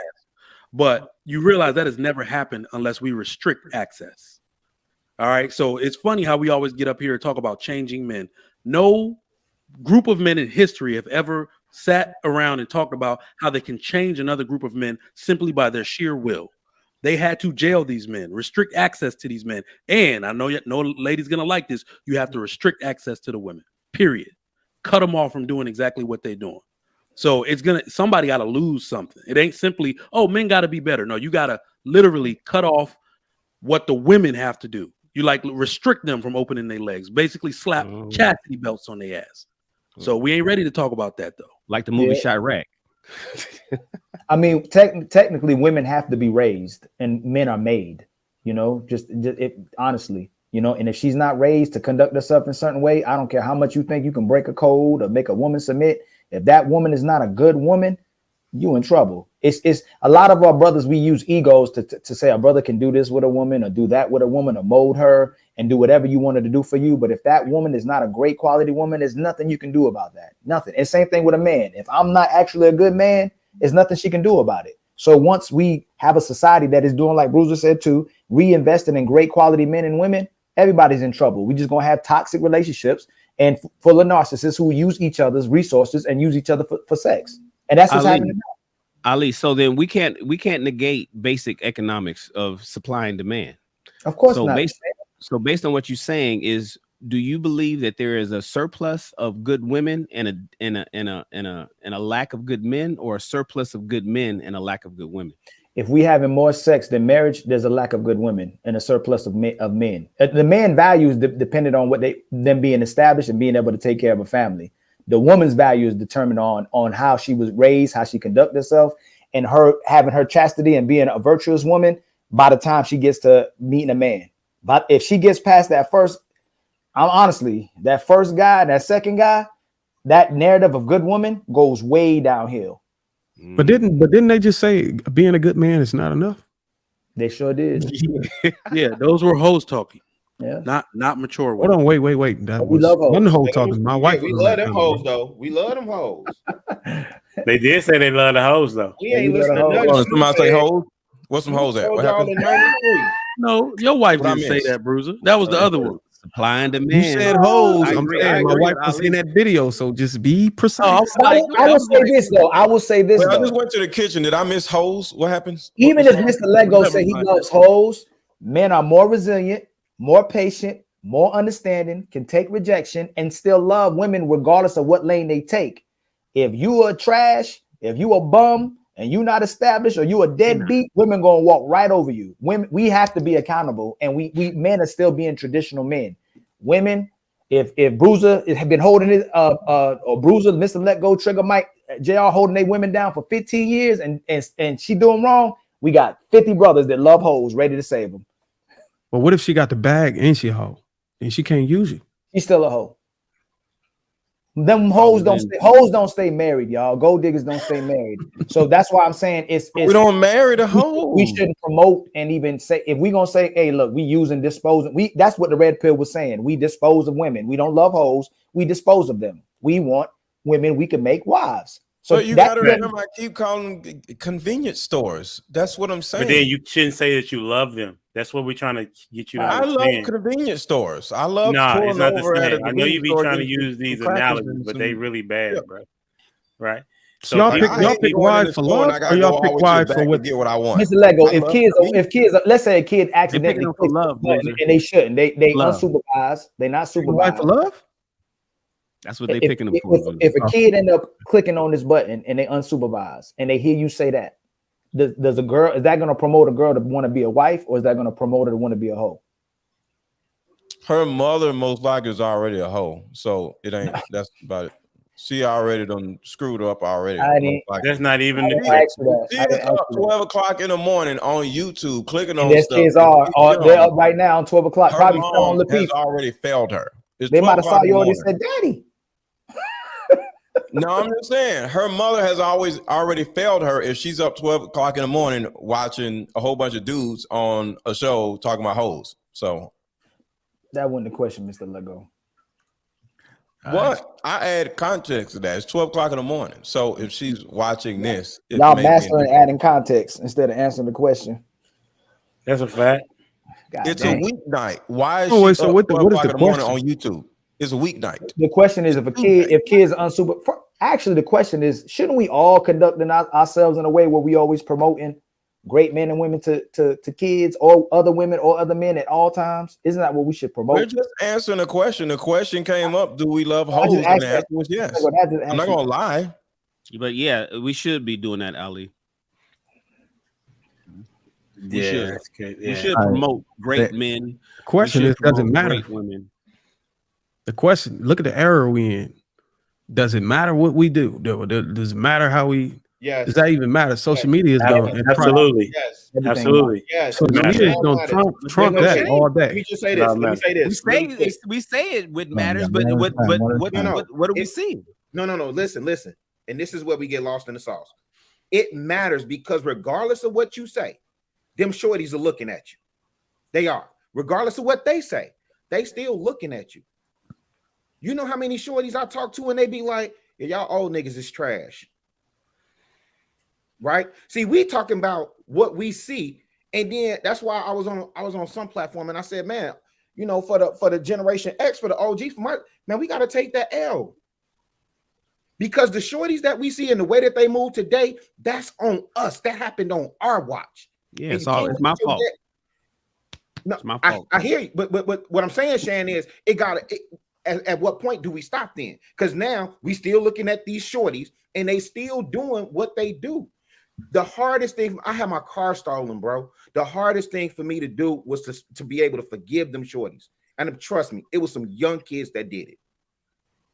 That was the hardest thing. I don't know why they did it. I don't understand why they did it. I don't even care why they did it. Right? That was the hardest thing. These shorties are constantly looking at us, and you know what they tell us? You know what they tell me? Y'all some damn hypocrites. You want me why? You want hold on. You trying to hold me to a standard that you didn't even hold yourself to. And you got the nerve to come back here in my face and talk down on me. You're condescending and da da da da. Well, what about when y'all did this? I mean, I'm a hip hop purist, right? So even when I talk about the music and they say, well, yeah, what about in y'all era? Y'all talked about whoopty whoopty whoop, blah blah blah blah. Right? Yeah. It matters. That's what Ali is saying. It matters what we say. It doesn't matter what you see, because what you see is a reflection of what's already been poured into them. When I say does it matter, I'm saying, does it matter on a scale where it has an impact on the mass? Because if you don't, I fundamentally believe that there needs to be there needs to be a standard. Just like when people say Black Lives Matter or being pro-black matter, but then they go around and shooting each other up. There's no standard. You still being poisonous to your own people. Hold on. Because you don't have any unity.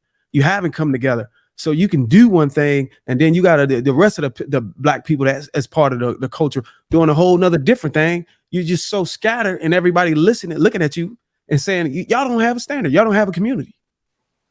Y'all both right. 30% of y'all doing one thing, 30% of y'all doing another, and another 30% of y'all doing the other thing. You don't have no damn standard. So it's like diminishing return. The more I'll be a strong man and go out here and show resilience or whatever, it's another brother that's next to me doing the complete opposite. And I want to say this: I can only speak for myself in these type of situations. Rilla, I live to a certain degree what I preach. I haven't had any more children. The children I had was through marriage. I'm responsible out here, and even when I say I love hoes, that is something that the typical person is going to, like I said, it's not I'm in love with a woman that's a hoe.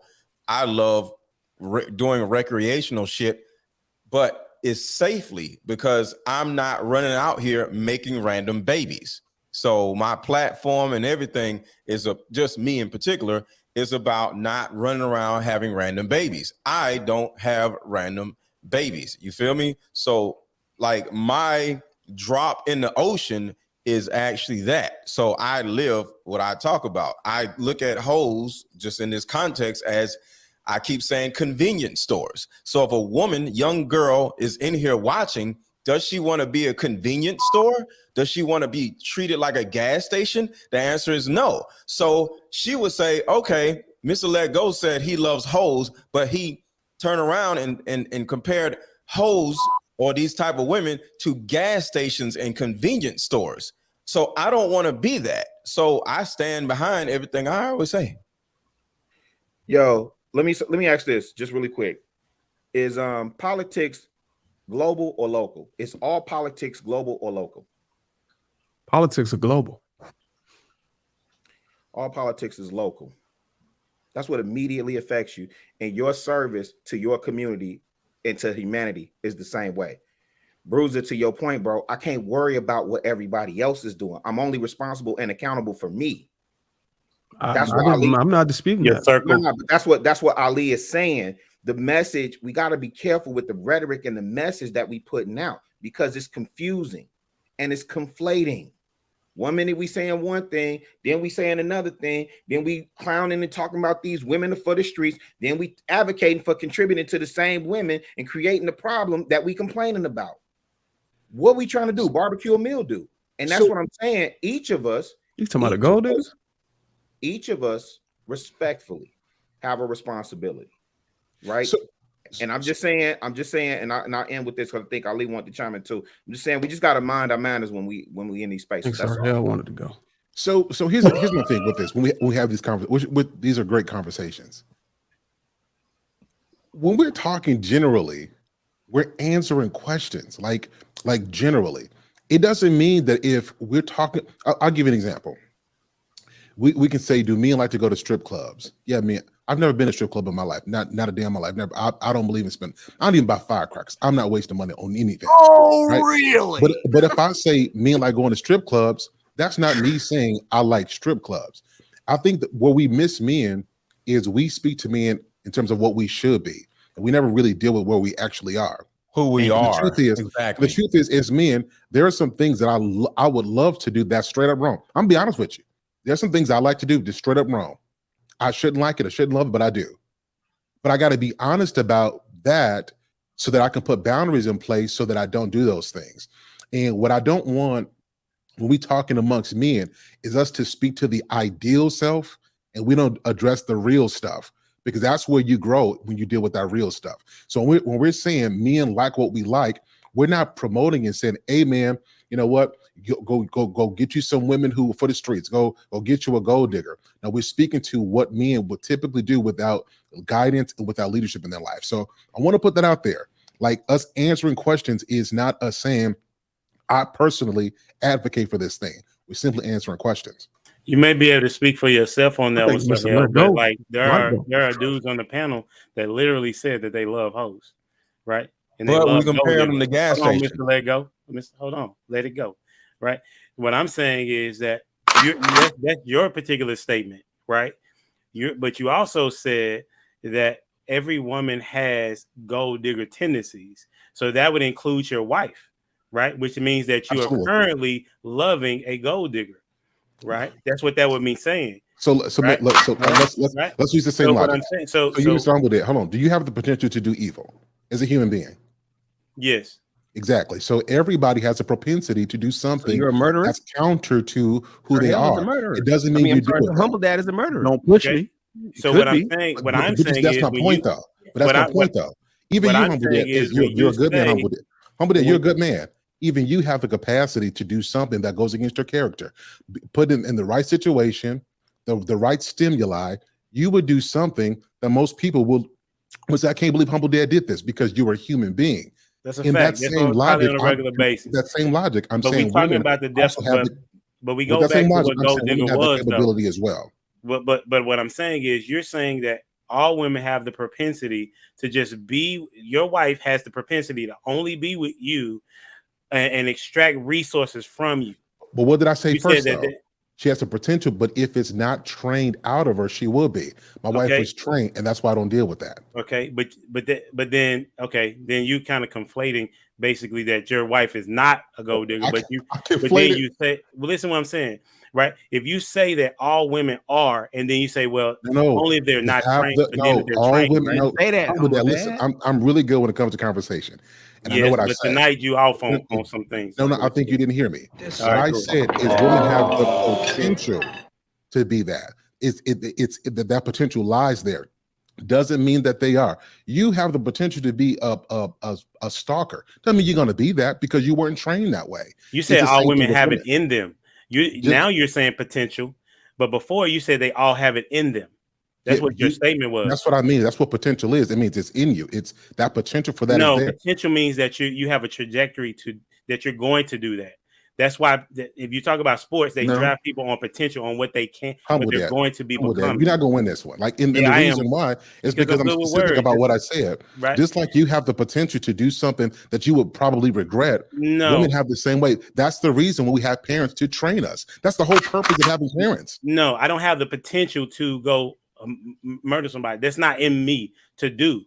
This is what I'm saying. Okay. So what you're saying, like, that's what potential means, that you have the propensity, that you're on a trajectory to do such a thing, right? So when you say that I just want to know, because your research, if you quote all of what I say, given the right circumstance, given the right stimuli, and the right environment, you absolutely would. And it's the same thing with women. You telling me you don't have the potential, you don't have the capability of committing murder? Do you understand what that means? Okay. Humble that. Do you understand what that means? That means that you're going outside. You're saying that you are. I'm asking, do you have the potential? Do you have the capability of taking the life of another man? That's not what murder is, because there's such thing as manslaughter. Right? So it's not the same thing. Humble that. Right? We understand what I understand what you're saying. Self-defense is not the same thing. Yeah, I understand what you're saying as you would not maliciously take someone's life. Anybody on this panel, anyone in life, push them to the limit, especially in the name of their children or their loved one. Right, you're gonna take a life. But that's a totally different situation when we talking about a gold digger. Their purpose, their literal purpose, is to take from you. They have set aside their agenda to take out what it is that is yours. That is what a gold digger is, right? And he was saying that his wife, because she's been trained out of that. I'm assuming that's what he's saying, right?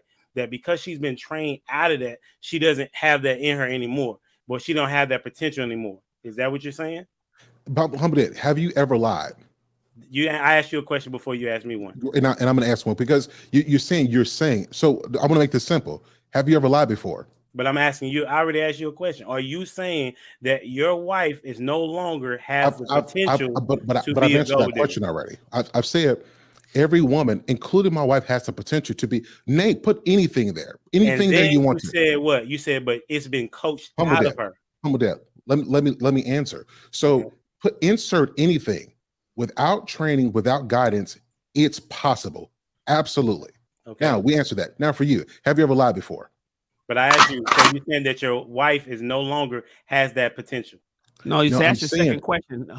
Dad, you're trying to force a narrative. Like, you asked the question, he answered it. Now you ask a follow-up. Why you keep asking the same question? Me and Sir Hell having a conversation. No. So I've addressed that. So let's put that. But it's affecting the rest of the show. It's like other people on here. Like, Mr. Lego, really? Yes. You are not the one to have. You are not the one to say anything. So, yeah, but let me just get an answer for this. Let me just get an answer for this. Humble that. Have you ever lied before? Have you ever done anything we had to be punished for? Yes. Well, that's what I'm saying. So because as kids, you're capable of all kind of malevolence and evilness, but that's why you have people who train you, your parents. And I'm saying it's no different than women. Like they have a nature that requires specific training. They all got it in them, humble dad. Right. And same thing with us. All of us could be hoes. We could be just brute strength and take what we want. But our strength has to be cultivated. A hoe? That's what's all. So let me ask you this, Sir Hell. Do you mean like, okay, let's say like I'm about to go out into a winter storm, and I have a potential to slide off the road and get in a serious accident, but I've had driver's training. Is that basically what you're saying? Precisely it. Okay. So every driver has. So what I'm saying is, but you wouldn't love to have somebody that you're saying that there's a potential for her to be a gold digger. So when we start accepting what you're He's been saying, coached out of it. Bro, what in the world? So Humble, so I respect what you're saying, but I think we see this. I think we see this fundamentally different. Okay. I've been We married move successfully for going on 16 years, 4 kids, all by the same woman. I got married at 19 years old. I'm not speaking something that I'm thinking about. I'm talking to you about what I know, right? So when I say the potential, when we got married young, we were stupid. Like if you see certain things, you think that all a man is what he provides, and that's what's around you, and that's not coached out of you. You're going to pursue men from that perspective. If I think that all women are jaded, bitter, I'm going to lead with that. So what we have to do is we go to counseling. We got parents who instill values in us, so that propensity that we all have, we don't lead by that because it's a dead end. I'm saying that insert anything you want to. All of us have the capability of doing very evil stuff. We can use people, we can lie, we can abuse, but that's why we have training, so we can decipher between what's good and evil, and then that forms our character, so we go after the right things. So you're saying we're predisposed to it? You said it had to be coached out of us, like we were born with it. As human beings, we are capable of evil, and that's just what it is. That's why they say the aliens ain't fucking with us, because they like them niggas. Them motherfuckers is crazy. We gotta go ahead. Get the likes up, man. Get the likes up. Other world, Shannon. Let's get the likes up, man. I'm hearing that the likes are at 373 right now. Let's get the likes up, man, to at least like 500. No, we need them at 6, Jay. Are they playing right now? $600. I mean, $600. 600 likes. We open up the chat. 600 likes. Open the chat. Come on, man. We better get real quick. Oh, we back. All right, cool. Yeah, Kelly Convo's 499 says, I've never gone on a date and paid for a dinner or a movie. I mean, and Wape 799 says, money is not only the resource that men provide, but I think it's the most important resource. Today, again says, question to the men on the panel: if you meet a virgin tomorrow, how would you handle her? Would you wait until marriage and wife her immediately? You wait until marriage while you handle your business elsewhere. As long as she's not fat. My wife was, and I proposed to her 3 months later. I'm busting it open. Says the married man. I'm already sexually active. You're not gonna stop this. You're not gonna stop this. I seen Trigger Mike. He stayed in the football. Are we talking fake stuff or we talking Trigger real Mike, stuff? you are toxic, brother. We talking fake stuff or we talking real stuff? We talking real stuff. Go ahead. Every man on the panel did what? I preserved the woman I wanted while I knocked down the one that I didn't. yeah. Get out of my face. Yeah, that you better hope your wife ain't listen. She won. What the hell? She won the game. She over there cheering like, you damn right. What you talking about? You know what she's saying? She's saying I preserved it too. Omega Dreads Gaming Channel 199 says evil never has regrets. It's not true. Omega Dreads Gaming Channel 499 says humans are predominantly evil on this God-forsaken planet. I read that study. Raheem Jackson says you guys are confusing the words potential versus propensity.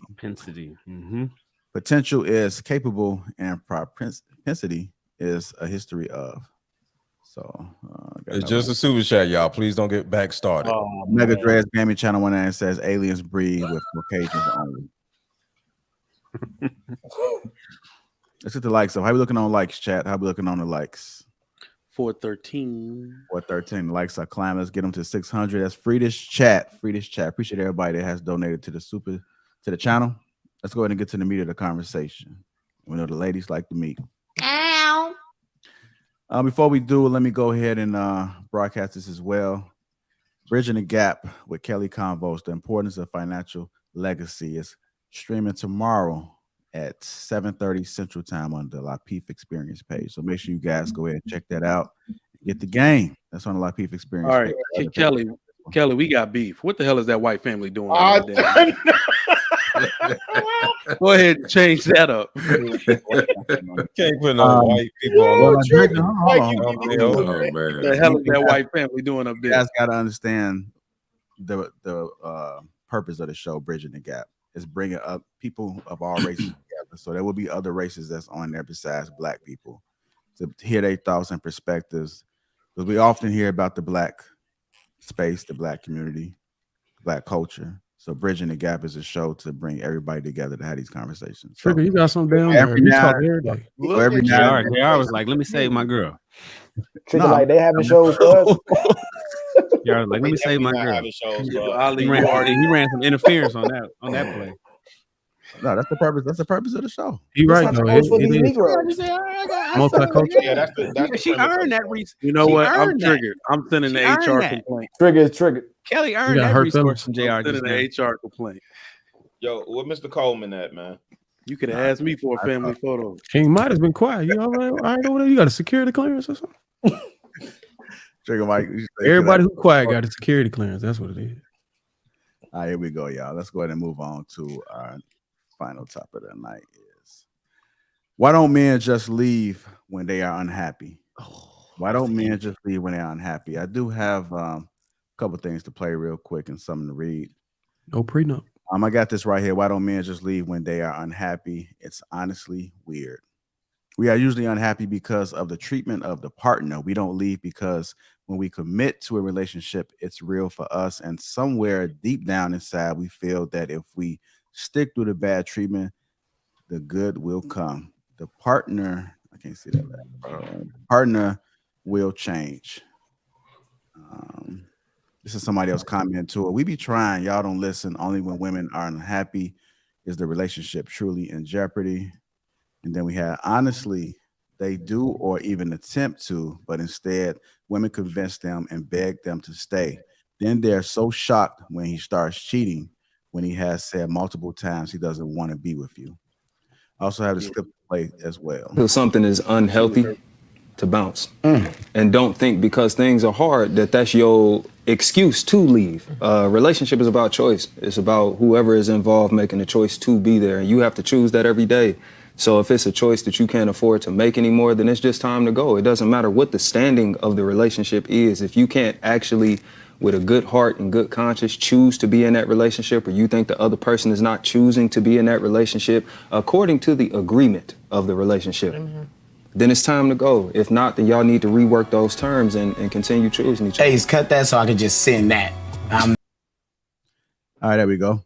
Why don't men just leave when they are unhappy? Let's go ahead and talk about it, fellas. Go ahead and Children, probably the children. I could think one of them is the children, man. We know that if we leave and the projection of their children's success in life is tremendously plateaued. They're gonna end up going to prison if we leave. So The babies. I did a very detailed short on this. All right. So women keep saying, like, women are going to have a rebuttal. They're going to say, oh, but he starts cheating. Men don't leave because we are more practical and more logical. Let me say it like this. If I thought about leaving my wife because she got terrible in bed all of a sudden, and this lasted for 2 years straight, then I'd say, all right, this is getting on my nerves. The immediate thought I would have after that is, if I'm going to leave her, what happens to my children? Children without fathers usually end up doing bad in school. They usually end up with serious behavioral issues and mental health issues. So what I'm actually doing is saying that my happiness and or my sex drive is equal to giving my kids behavioral and mental health issues. Men will logically think about that for 1 second and say, no, it's not equal. When you put anything up against that, it's not equal. I'm not leaving. And here are other reasons why men actually don't leave. Men are actually more loyal than women. Every single stat proves that. Men are actually more loyal than women. We are actually stronger than you mentally. We have the fortitude to withstand more, which is why women should get married and lean on us for our logic and practicality. Men are also obsessed with winning. We get around other men who have won, who have done things right the first time. If you leave and you don't do things right, you do the one thing I think no man really wants to do, and that's damage your credibility. Nobody wants to take a class from the person that failed. If you leave, you damage your credibility in all kinds of ways. You can't tell your child. This is the problem I believe a lot of single mothers are having. How the hell you gonna have a baby at 19 and tell your daughter she need to close her legs? Mommy, you failed that class. She don't have to listen to you. That's exactly how she looks at it. So a man being logical will say, I need to keep my credibility. in order to be able to do things out in this world and have people take me seriously. I believe that's how most men think. I yield the floor. Can't yield the floor after sucking all the oxygen out the room, man. Killer Mike hit on all my points. That's exactly what I was gonna say. Number one. Oh, really? 1000%. You ain't see my reactions. Rewind the tape. We are more loyal. And because we're ultra competitive, we don't want to lose, though. I heard what you said, out the gate. I know people that didn't have kids and they stayed in a relationship or marriage. Men stayed in the marriage that was, and he probably shouldn't have been with her to begin with, right? Like, we can always look at that and analyze that, but he was loyal, number one, and brothers don't want to lose. We hate losing. Men hate losing, right? So when you have that divorce on your jacket, it's seen as a failure. Whereas I don't know how women look at it. I'm real curious to know how women look at it, but for brothers, it ain't like we run around like I'm divorced father of whoopty whoopty woo. Like, brothers don't do that, but women be quick. Hot girl summer, vacation or hot girl trip or whatever, right? Men don't do that, man. We value family. I'm just saying for the brothers in my circle in particular too. We value family. We value winning, and we value loyalty, man. And let me say this part about loyalty too, because the moment women demonstrate to us that they aren't loyal, that's a hard hurdle to come back from, man. You can't get over that. Once we identify you and we identify you as like somebody that's not loyal to us, cancel Christmas. It's over with. All right. Go ahead, King Midas. Oh, go ahead. King Midas is still here? I ain't even. Oh, there you go. Okay. All right, go ahead. Who was that coming off the mic? I was just saying that it's a song that says cheaper to keep her, right? So, I mean, he may not go, he'll stay because he knows that his resources will be reduced, right? He may stay if he's unhappy because he knows that the road ahead to having to rebuild what he had already accomplished will be an issue, right? He also, as I agree with Rilla, he may not go because he don't.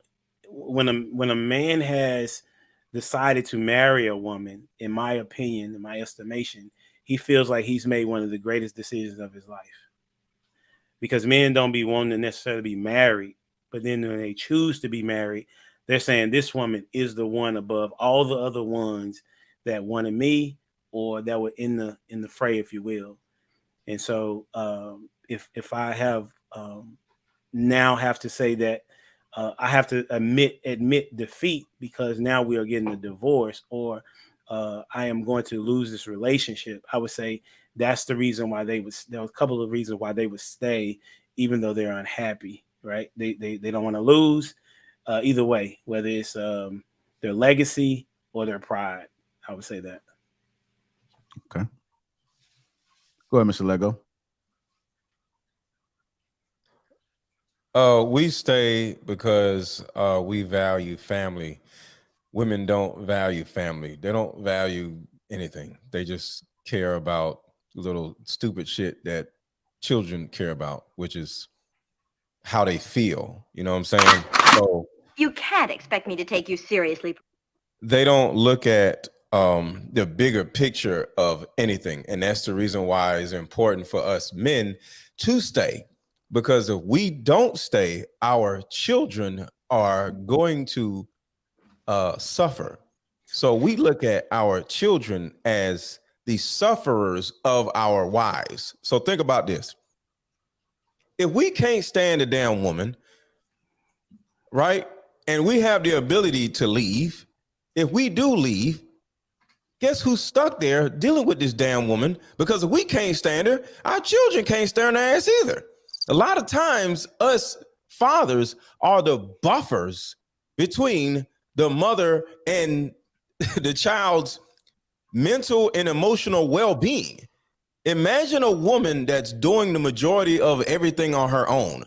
She is cantankerous. She's frustrated. She's short-sighted. She's short-tempered. She's abusive. She's the most terrible person on the planet, especially to a child. So when it comes to us as men, we stay simply because we feel sorry for our children. We have a responsibility to not like ruin our children or contribute to ruin our children's lives. That's the reason why we stay. So for any man who is sitting there like, yo, I can't stand this damn woman, you got to look at your kids can't stand this damn woman either. So you need to either leave with the children and figure that out or stay.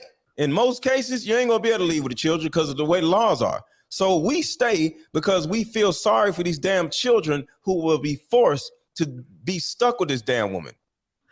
All right. So just real quick to piggyback off what you said, you are the GOAT because you had a bunch of college educated men on the panel talk about what the hell does cantankerous mean?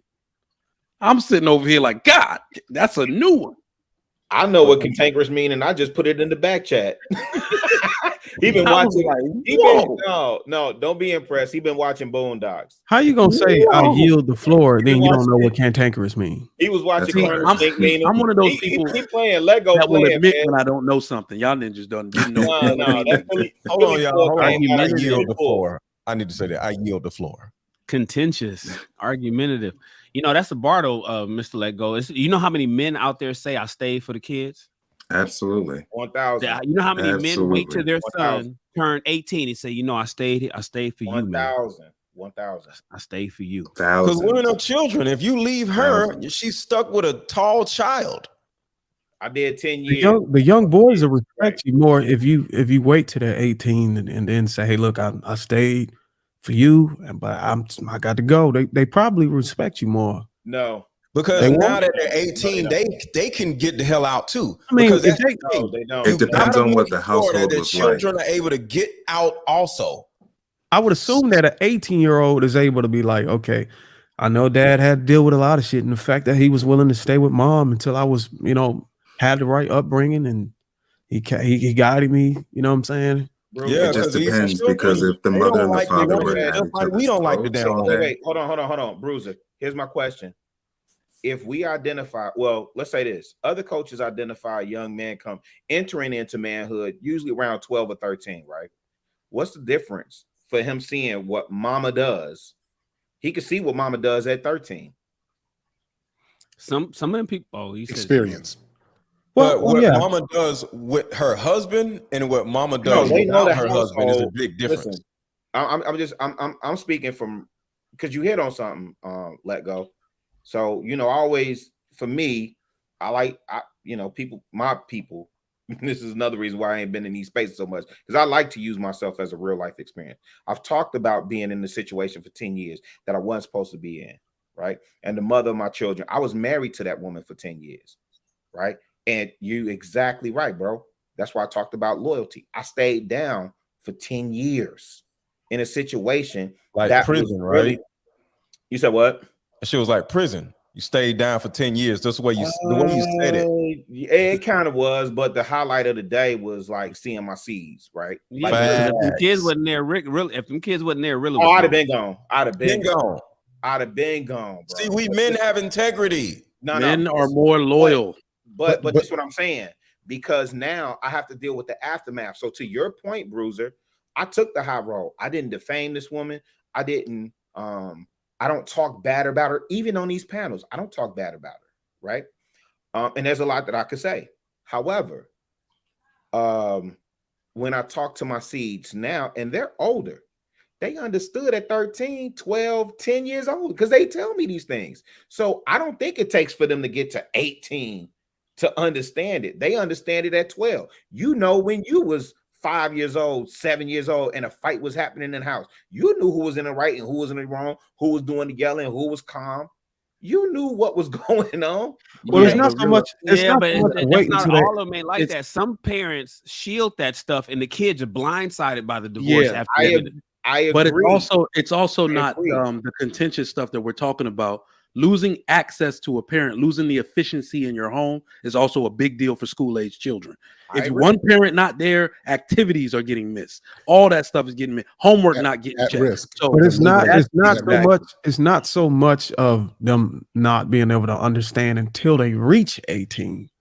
I'm saying it's very noble of the father who wants to decide to leave when the kid is 7 years old, but says, hey, look, I'm gonna just go ahead and knock out these 11 years and make sure this kid get into college, and then I'll be on my way. But then the house is cantankerous and nobody likes one another, and the kids are listening to you argue every day. But at least the children Yeah, have not all the somebody time, that goes to but a bat lot for of the them. time. No, and I know that we don't talk about absolutes, so and it's not because right. I am a product, ladies and gentlemen, ladies in the chat and gentlemen on the stage. I am a product that at age 17, I'm sorry, my father walked out there right at the mailbox, right next to the car. He said, I stayed for you.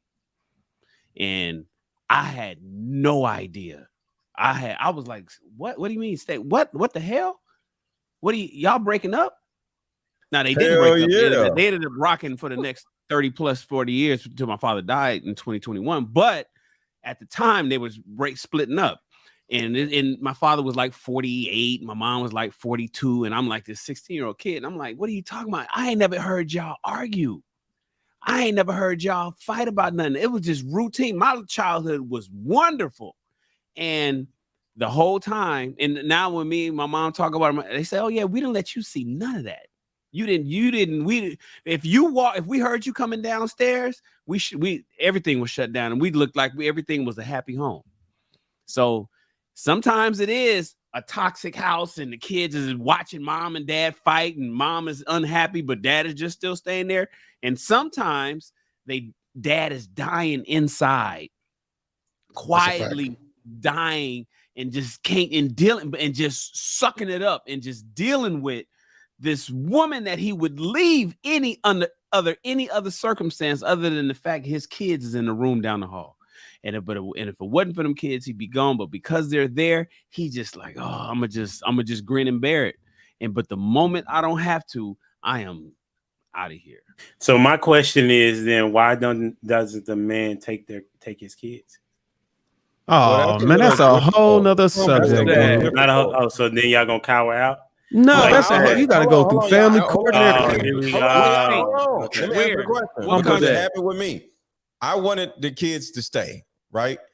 We had a conversation. She started whining about, I don't know what I'll do without the kids and this and that, whatever, right?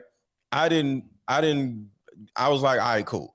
So because she literally listened to me, followed me during the divorce, trusted me. We didn't go through a whole bunch of crazy stuff and we was okay.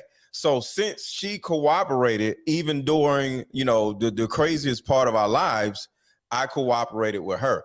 But I did micromanage everything as she lived, we lived separately.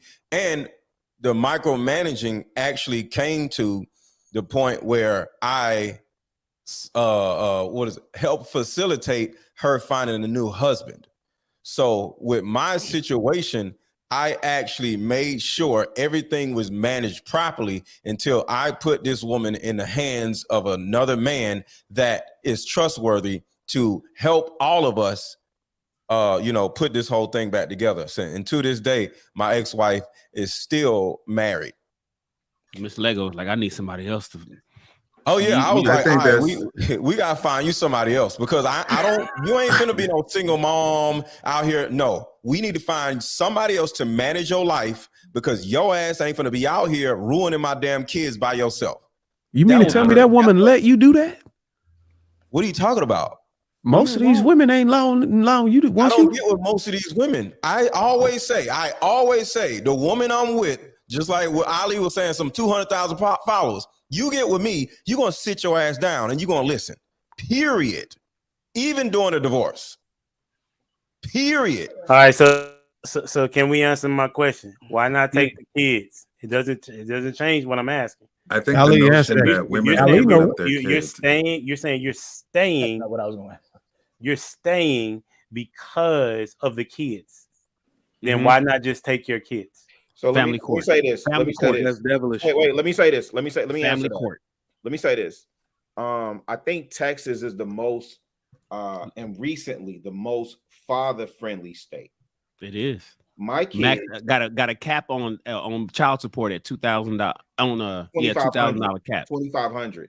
Oh, is it 2,500? This is why Chris Brown, the mother of his filed team, on his girl before she can get to California. right? She was trying to get to Cali. Okay, so let me say this. Let me answer your question. It's similar to when you listen to lead attorney talk about this. A lot of men resonate with this. You got brothers that have spent up to $30,000, $30,000, $50,000. I don't know what I think Bernard Riley spent $30,000 to $50,000 fighting for his seeds, right? And One of my boys on the panel spent 80K. and still come out with losing situations. Here's the deal. Let me say mine. For me in Georgia, it's most of these states, especially in the South, are woman and child states. Okay. And I had a social worker tell me that directly because I was explaining something to her and she said, Mr. Woods, you're right. If it was this way, that way, blah, blah, blah, it would have been, but Georgia is a woman and child state. So it's already in the favor of the mother. The mother has the resources of the state, and she already has the advantage of being the parent. What is it? The tender child doctrine or something like that, where it's assumed that the mother is providing the significant care for the child in their formative years, right? So they're taking away vouchers now. And so, but here's the thing. Enough fathers, including myself, have seen more than enough men go and try and fight the court system, whether they have a lawyer and an attorney, or whether they, come to court and they show up as, hey, I make this amount and I do this and I do that and blah, blah, blah, blah. It's even the same with the celebrities who say, hey, I make X amount of dollars and I can provide this, that, and the third. Who do they often give custody of the child to? It's not a matter of fathers not willing to fight. It's a matter of fathers doing cost benefit analysis and saying, what are my odds of winning or losing in this court system that's already rigged against me? Probability versus possibility. Well, I think people need to go read the law because I'm looking at father's right in Georgia, and that's some information that they need to go look at. And so I would say, because there are laws that have been changed. Mine was 2012. So if there is something that's changed, I guarantee you it's been recent. And what you're seeing is what we're talking about. So now we're talking about fathers in the last 3 years, 5 years, especially when these conversations are coming up. And this has been an ongoing conversation. Maybe it shifts now, 3 to 5 years. Maybe you can shift that conversation. Historically, correct. In 2012, let me tell you something. I was born in 74. If my dad wanted to contest and fight for me, he would have had in 74. It would have been a hard road for him. It's still a hard road for the day, bro. It's still a hard road today. And the lawyers the reason why a lot of these men ain't fighting, and I listen to the lead attorney too, brother. He's a good dude. The reason why these men ain't fighting, the lawyers that they retain is telling them, hey, look, you're not gonna win this. You better off fighting for visitation. Because and then you got some of these dads that want to go and represent themselves. Oh man. Because they keep hearing the stories of how some fathers are able to do that by themselves. Yeah, and the lawyer, and you know what the lead attorney said? If I find a man that come in the courtroom that wants to represent himself, he said attorneys love that. You're gonna eat him up because they're gonna destroy him. He been an attorney for 20 years in family law. There's no way you're gonna win. But that's lead as a private attorney. Do you know that when they show up in court, and especially if they file for child support, they have a state-appointed attorney for free? You see what I'm saying? The whole thing is incentivized. But again, go ahead, carry on, guys.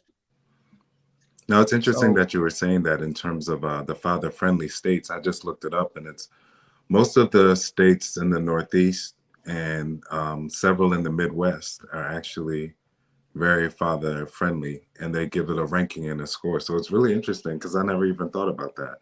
I thought the question was interesting that Humble Dad asked, because the notion that women are just giving up the rights to their kids is so funny to me, because that's not like a thing. I know that more men are winning custody, but women aren't just like, you know what, you can take the kids, it's fine, no problem. No. A lot of them are genuinely like, if I'll just speak from my own experience, you know, as I'm going through my situation now, you know, my ex made it very clear that she would never give me full custody. You know what I mean? What about She why? just made it very clear that that would never happen. Did she say why? Did she say why, you said? Yeah. Because she's their mother.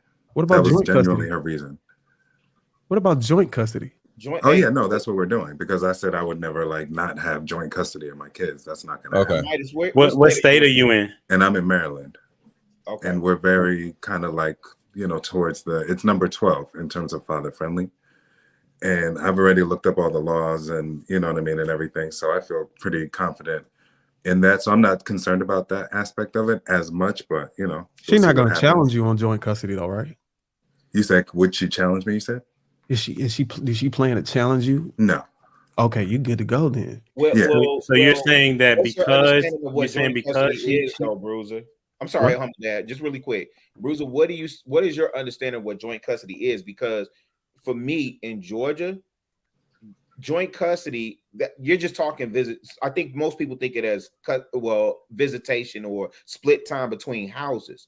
They have a primary custodial parent who makes the final decision for the child, period. And that outweighs everything. No, but joint, if you got 50-50 custody and you actually document every time it was your time to pick up a child, what you could do is you could have the police come in there and write a form up and timestamp it if she don't follow through with it. Well, that's why I'm asking. That's not how it works in every country. Because that's visitation. What I'm talking about, when you have what we understand, because even with my situation, I went in there thinking the same thing, right? When I got there, it was no. There's going to be somebody designated as the primary care provider, right? Custodial parent, because if something happens to the child, somebody has to be able to. So I'll give you an example. I can't primarily determine what school my kids go to. Okay. Yeah. So in Maryland, that's a joint decision. I can't determine the doctor, right? But I have visitation. I have visitation. Right. That's on paper. That's on the book. Yeah. So the 50-50, what we think about it as men is we need to really understand the law. And it may be different in Maryland, Brother Mike. Yeah. So go ahead. My bad, bro. No, I was just saying, yeah. So in Maryland, it is different. It's genuinely split down the middle. Yeah. Because if the kids are spending half the time, literally 50% of the time with both parents, then it's split down the middle. And if we decide between ourselves, you know, how we can make the decisions in different situations or whatever, we just write that out ahead of time. But neither one, like nobody can move out of the state and take the kids, because that's considered kidnapping in Maryland anyway. And we have to agree on everything. And I've been the one who's been in charge of all of the things in terms of where the kids go to school, that like all of that. So but for her to give you custody, she would literally have to sign that off. She would have to sign it over. Or she would have to be deemed on drugs or alcohol and incapacitated or whatever. Right, exactly. And so, I know that the best interest of the child. It says the best interest of the child in Maryland, right? And so the best interest in your situation is saying is with the mother? No. Just with him. The best interest of the child to be with a damn mother ever. She's an amazing mother. What I'm saying, the law, the rule that I'm reading, what I'm reading on the site is saying that it's the best decision for the child. You got to read through it, bro. You got to read through it. It don't work like that. He's just asking. Okay, well, it is the writing is going to say it's the best interest of the child, right? But the best interest of the child is always the father, regardless of the writing. Well, no, that's theoretical. So here's the thing, and this is, I think Lead said this. So the writing and as the law is written, oftentimes in the wording, it's the best interest of the child. Even the one that he read, that he posted in the back chat for Georgia, right? I just read the whole thing. And that right there is giving all love to the women. But that's speaking particularly about not a father who's not married to a woman who had a child. So if when it okay, so that's in that one, it was giving all love to the mother. In fact, he was saying if men don't, that the article that Humble Dad just posted was saying if men don't go to court soon, and there's no particular time, there's no written time that a man has to do it. It's up to the court to whenever that all 100% rights are going to go to the mother. That's in Georgia. Now, as far as a married couple in Georgia, and likewise where you are, it's saying the best interest of the child. So who makes that determination? It's the judges. But then this is where Lee was saying all these judges are old school, old judges, 78-year-old judges who's been doing this stuff since 1975. And what decision is these guys going to make? It's their mindset is the best interest of the child is the mother. Now we know, we get it. Mr. Letgo said, there's been a report that says fathers are the best and mothers are trash or something like that. I get all of that. We understand that on the theoretical, but not theoretical either, bro. I'm sorry. No, I shouldn't even say theoretical, but so we know that's a fact. But the reality is the judges is going to give it to the mothers. And then when it comes to that, now you got the child support part. It's all a money hustle, man. It's deeper than that too, Shannon, because the fact if it even make it into the court, if it makes it to court in front of a judge, that means the father has a stronger possibility of winning the case. A lot of these situations don't even make it into the court. Yeah, that's what the goal. So what we're going to be doing is just writing everything out ahead of time, having attorneys look over it because we don't want to do the whole. Actually, we're not wasting money giving it just to the court system, just to do what we can do on our own. King Midas, you want me to talk to him, man? Tell her to ask down somewhere. Man, she ain't gonna give you no rights if you after talking to Let Go. No, I'm not down somewhere. Real talk, I'm glad to hear that it's going that smoothly for King Midas because I want to hear what Let Go get that experience. So I'm glad to hear that it's going that well for you, man. Real talk. Yeah, no, I definitely trust me. You're an anomaly, man. You're an anomaly, bro. I'm an anomaly too. But I did. I've already done it. I'm 50-50 legal, 50-50. But Shan, you still cool. You told that story on your channel. Still be smacking her though. We do podcast together. Wait, who said that? He said what now? He still be doing what? You said what? What happened? Who? No, I think Bruiser said. No, nobody said nothing. Do not repeat it. Do not repeat it. Don't repeat it. He's had. If you go to Shan channel, it's a very dope video. Very, very dope video. Very transparent, and he talks to the mother of his sons about their relationship. He's open. She's transparent. It was a very dope conversation. Yeah, so it's titled Child Support. Yeah, because I don't pay nothing. What's the name of the video? I think it's called when they hit you with child support, or what's child support got? Something like that, because I don't pay any, right? Yeah. Because of the arrangement and the situation and how we make money together, we still got a company, so we get and how because we were completely in agreement. I didn't need an attorney. We did it all self. That's why I'm asking King Midas, like, why do you need attorneys? Why pay him? So it all, when you are when you got a woman that's going to be on your team, which is tough, fellas. When you got one that's going to be on your team and you bring in, and everything is going to be cool, you can do it as fast as possible. It's still going to cost you some bread. That's what. It's more so because it's free. I don't even understand why the court is involved if y'all are cordial enough to just have conversations. Oh, because you have to. Oh, because we have to get filed. We have to. The court is involved because let them know like how things are going to run, where the kid's going to be staying, like how that, all that part of it. But we're not going to the courts like for a mediator or anything like that. Yeah, okay. I'm like, y'all already know. Go ahead, Ali. I think Ali you trying to say something, Ali? Oh no, I was saying like that he can go to mediation. There's certain places where even before all of that, if you get on the birth certificate in some places, both of you have equal rights to the child.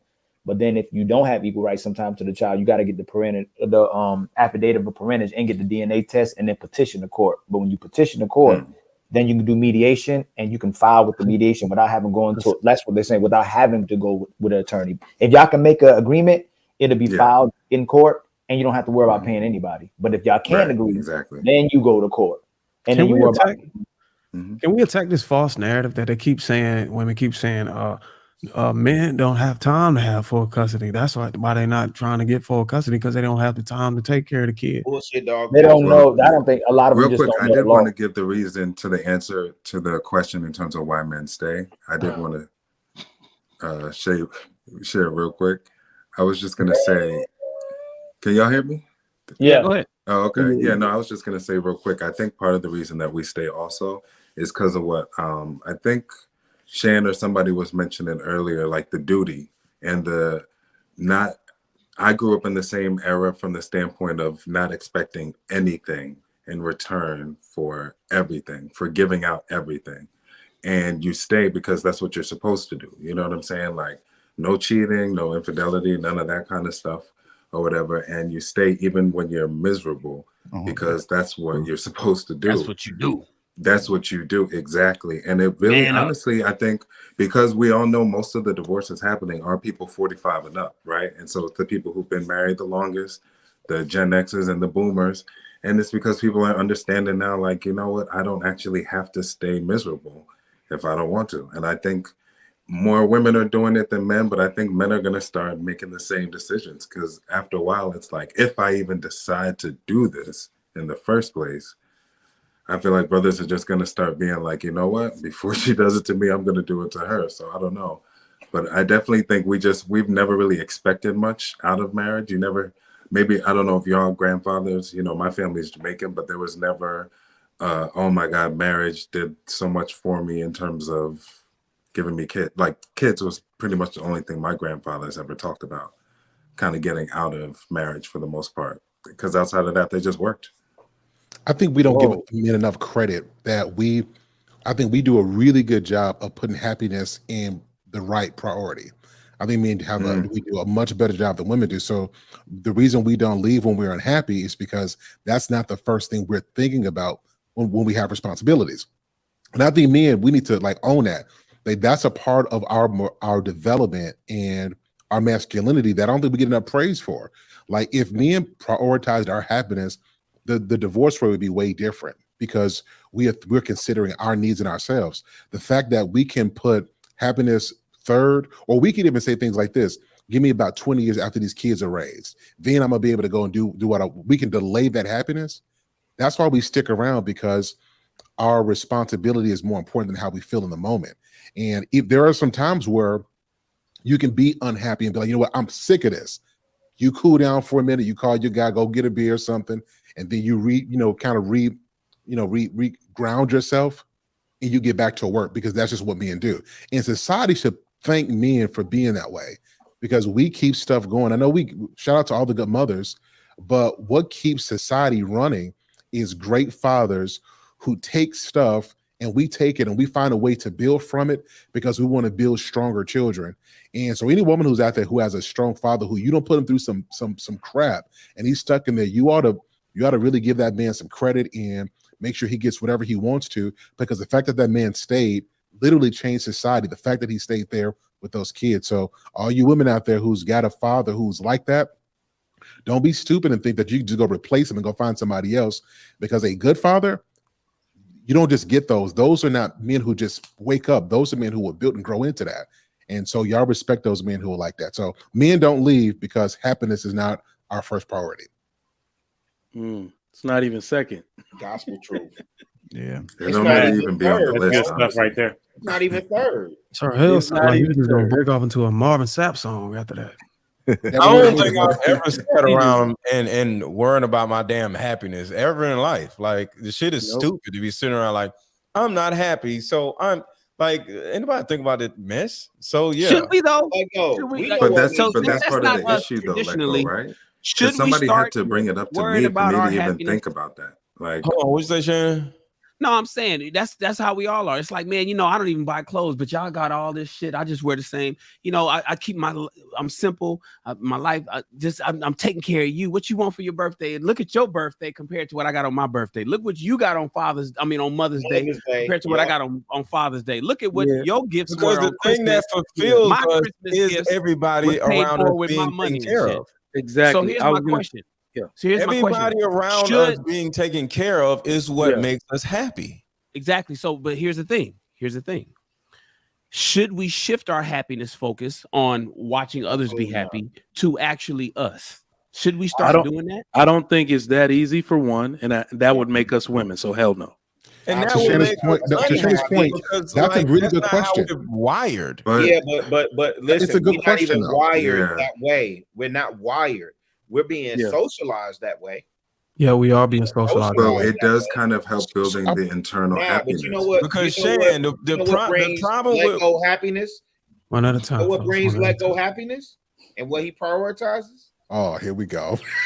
All right. So, on a serious note, I don't need no new outfit. No. But I need some hoes, and I be straight. And my kids can get everybody and buy everybody the shit for Christmas, and I'll just be over here with whatever, and I'm good. Hey, but no. Can I say this real quick? Just real quick, guys. That's just real quick. Shannon is right, and I'm gonna tell you why. If we don't prioritize the women who we serve, don't worry about the kids. It's a woman's job to set the precedence for how the kids treat and appreciate the father. If we don't demand that, then as men grow up, they won't know how to take a woman doing things to make him happy. He'll reject it, and he won't know why he's always depressed or always fatigued, because he has nobody pouring back into him. So I think it's important. Like on Father's Day, my birthday. Listen, I know most men be like, I get a tie. No, like Father's Day is like a birthday for me. Why is it though? Because I made it so. If I take care of y'all the way that I do, I expect you guys to show me some respect and some appreciation. And it's not the price of the gift, it's the thoughtfulness. Me get up every single day to go work and provide and take care of stuff. I'm teaching you how to appreciate people who do things for you. And I think that if men prioritized people, again, it shouldn't be free. That's what we said earlier. They got to earn it. Should she work? That's the third question back. Should she work for your resources? When we teach people to appreciate, it gives them an appreciation for when they get older themselves. So to Shannon's question, I do think that we should place our happiness a little bit higher, but again, it should not be the chief thing. We shouldn't lead with happiness. So wait a minute. I wrote these words down to replace happiness. That's what the word happiness is what I had a issue with. So Sir Hale, you hit on both the words. You hit on both the words that I wrote down. We need to prioritize our respect within our own home and our appreciation. That's a big one, bro. That's where because here's the thing. If we prioritize our happiness like women do y'all realize that has real world implications? Society stops. Exactly. Society stops progressing. There is a reason every single matriarchy on earth never made it past the primitive stage of a civilization. Is because their priorities are different. Because women prioritize different things than men do. The world and its progress is literally based off of men and their duty. We do stuff we don't like to do. We do stuff in the cold when it's raining when we don't have to. If we don't do that, society stops progressing. So we could never prioritize our happiness because we wouldn't go to work. We would call it sick. Happiness, our respect and our appreciation, absolutely. When is Father's Day? Shannon making that face. Shannon, no, wait, hold on, Shannon. JR, let me just say this. Three things actually. Number one, get the likes up. Get the likes up. JR, please don't put me on another panel with Trigger Mike. I can't do this. He's speaking to everything that I'm saying. Sir Hale, when you were speaking, you know the first scripture I thought about? The Bible talks about give honor to whom honor is due. That's what men value. We not talking happiness. By happiness, I don't even know who just said it. Somebody else talked about happiness is seeing like we will sacrifice so that everybody else is straight. I said it. And I said happiness is gay. I think I said it. No. But listen, we will sacrifice whatever you want to take the word happiness to. It's gay. Whatever you want to listen, but hear me out. Hear what I'm saying, bro. That's literally what it is. we will sacrifice whatever it is that you consider happiness to be to make sure and that's what we feel accomplishment from, right? We value respect. We value respect. Wait, listen. We value being honored. Somebody else said on the panel earlier, if I get up and listen, JR, I'll tell you, every time JR trying to reach me, I'm like, man, I'm at work. Any one of y'all on the panel, y'all trying to reach me, y'all ain't talk to me in a minute. Hey, man, I'm in my busy season. I'm at work. I'm sun up to sundown, from can't see to can't see. 10 hours, 12 hours, woo-dee-woo, blah, blah, blah, blah, right? If I'm giving my children, my family, my boo thing, my wife, if I'm giving you all of that, I expect to be respected and honored above everything else. And my happiness, whatever y'all think the happiness is, I mean, like I said, that's happiness to let go is that Cuban link around his neck. That's but that doesn't make you happy though. That's my point. What doesn't make me happy? I'm saying your kids, and I don't mean I'm not putting words in. I'm really asking. So you raise successful kids. They're productive. They graduate college. Right. That's what I'm saying. We don't want happiness up front. If I miscommunicated that, I'm sorry. I think what I was saying was, I think what Trigger Mike was saying was, we prioritize our happiness different than what we don't even recognize it. That we agree with. But my question never involved prioritizing it when it comes. My thing is, we don't even expect it anymore. We're not even expecting, and when we don't expect happiness, it goes back to the old school. Well, you just do what you got to do, whether you happy or not. Because happiness is gay. Like you got to provide for this family. You got to provide. You got to take care of this woman. You got to do these things. You got to you cook her meal as soon as you get home from work, whether you happy or not.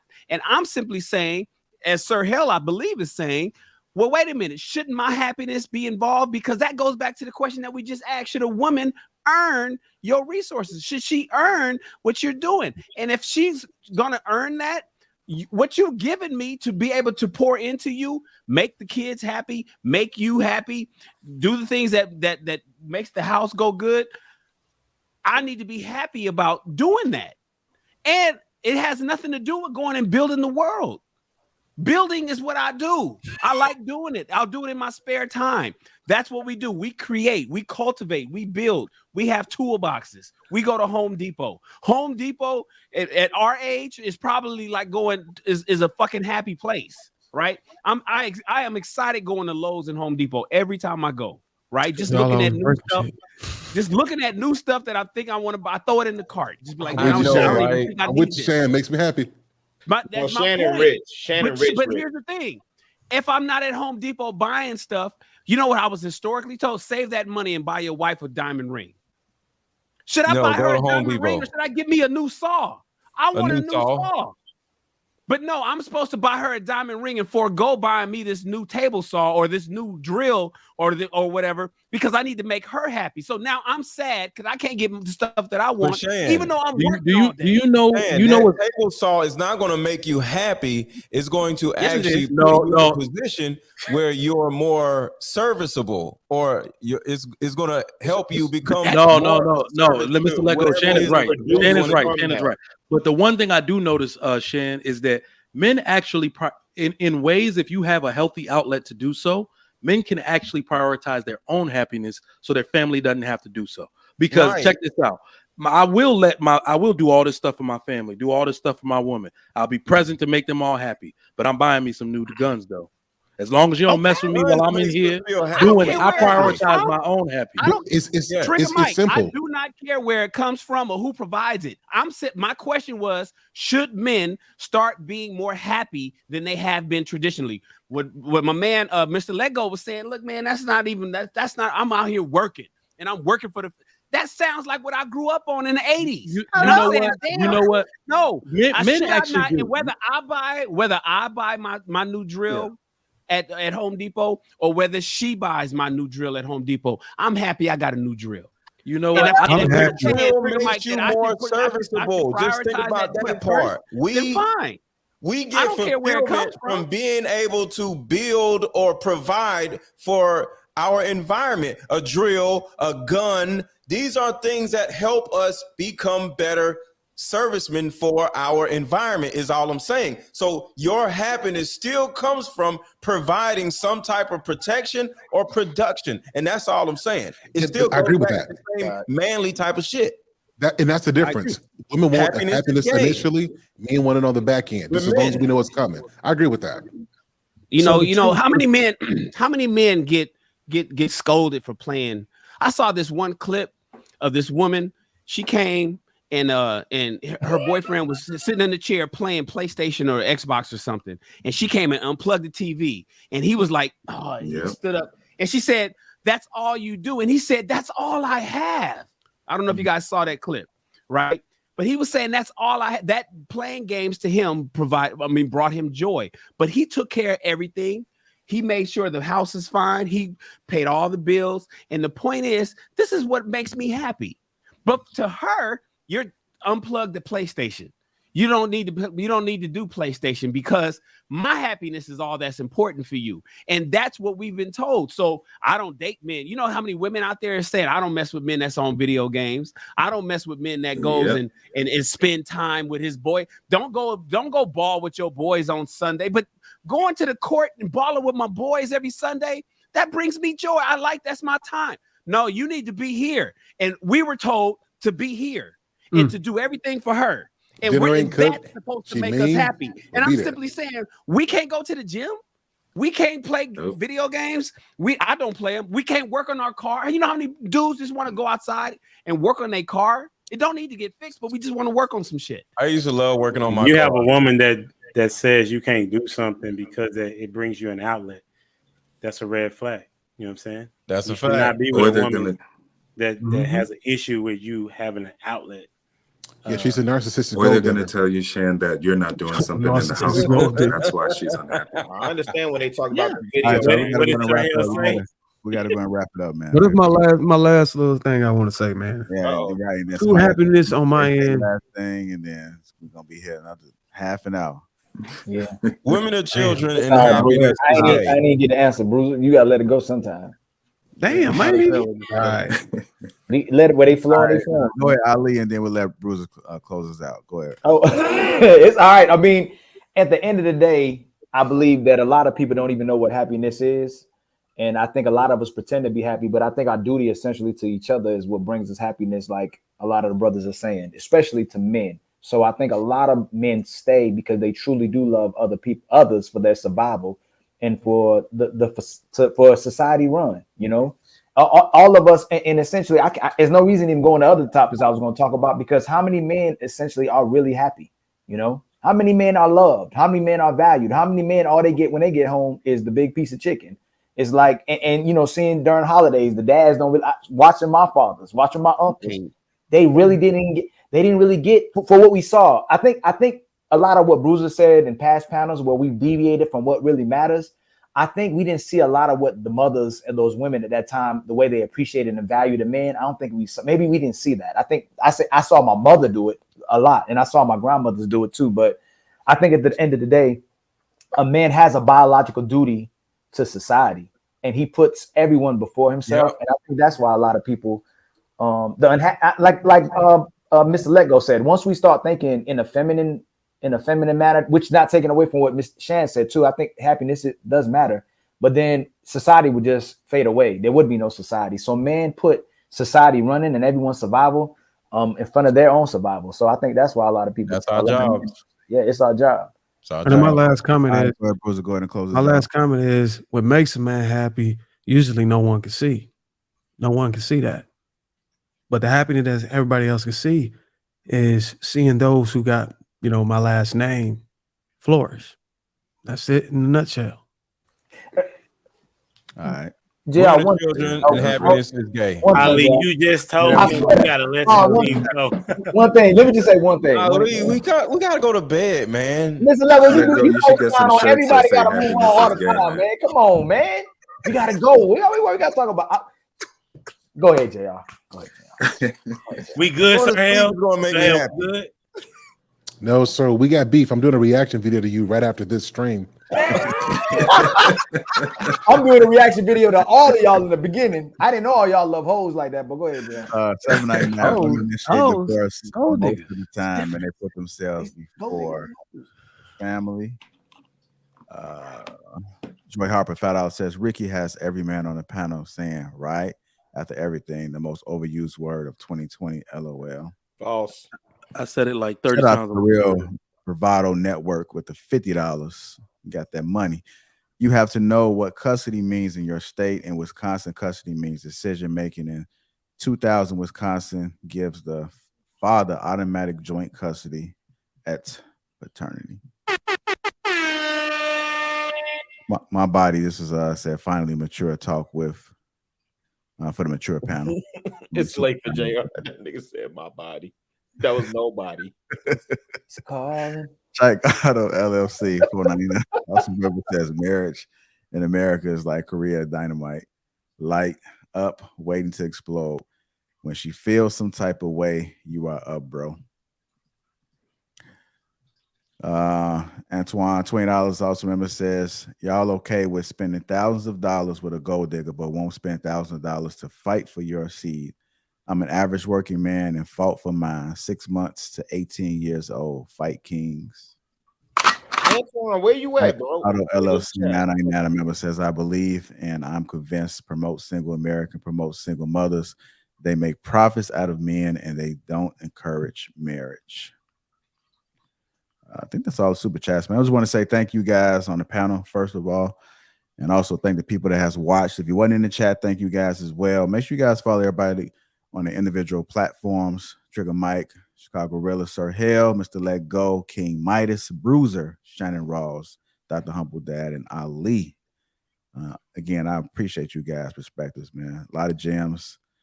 Everybody's all good, man. We like to have fun when we come up here. We like to have these heated debates, but we men at the end of the day, we kings. And so we leave everything here. It's nothing personal. You know, we don't have all those emotions on there like other panels do, right? I love y'all, man. And happiness is gay. I don't love y'all. I love them hoes. I love them. That's literally what it means. I got hoes. Exactly. On the shirt. We love them hoes. I'm telling you, bro. We don't love them hoes. Hey, y'all make sure hit that like button. Also make sure y'all subscribe to the channel way out, y'all. Yeah, forget them kids. Make sure they turn 18.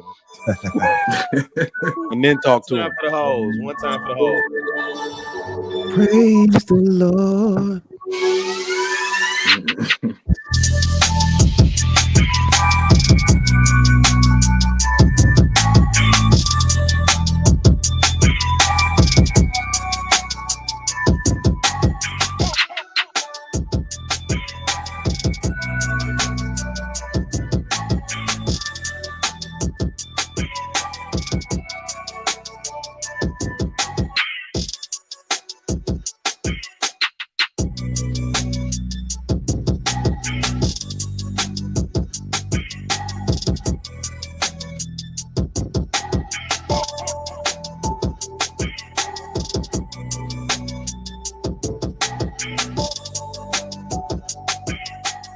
Shout out to my Green Gang out there, big bad boy. I see you. I appreciate you, brother. Salute to Chicago Gorilla, Cindy Rowe, Lexicon.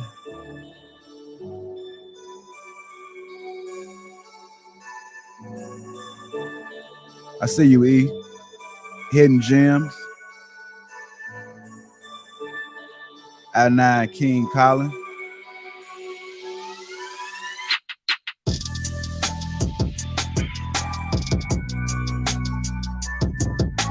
Torrance Moore.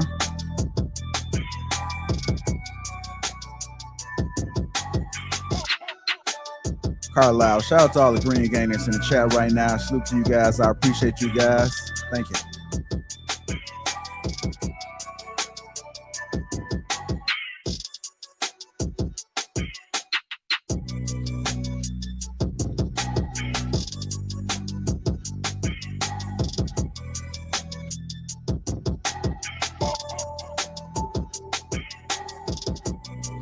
It's the last track, family.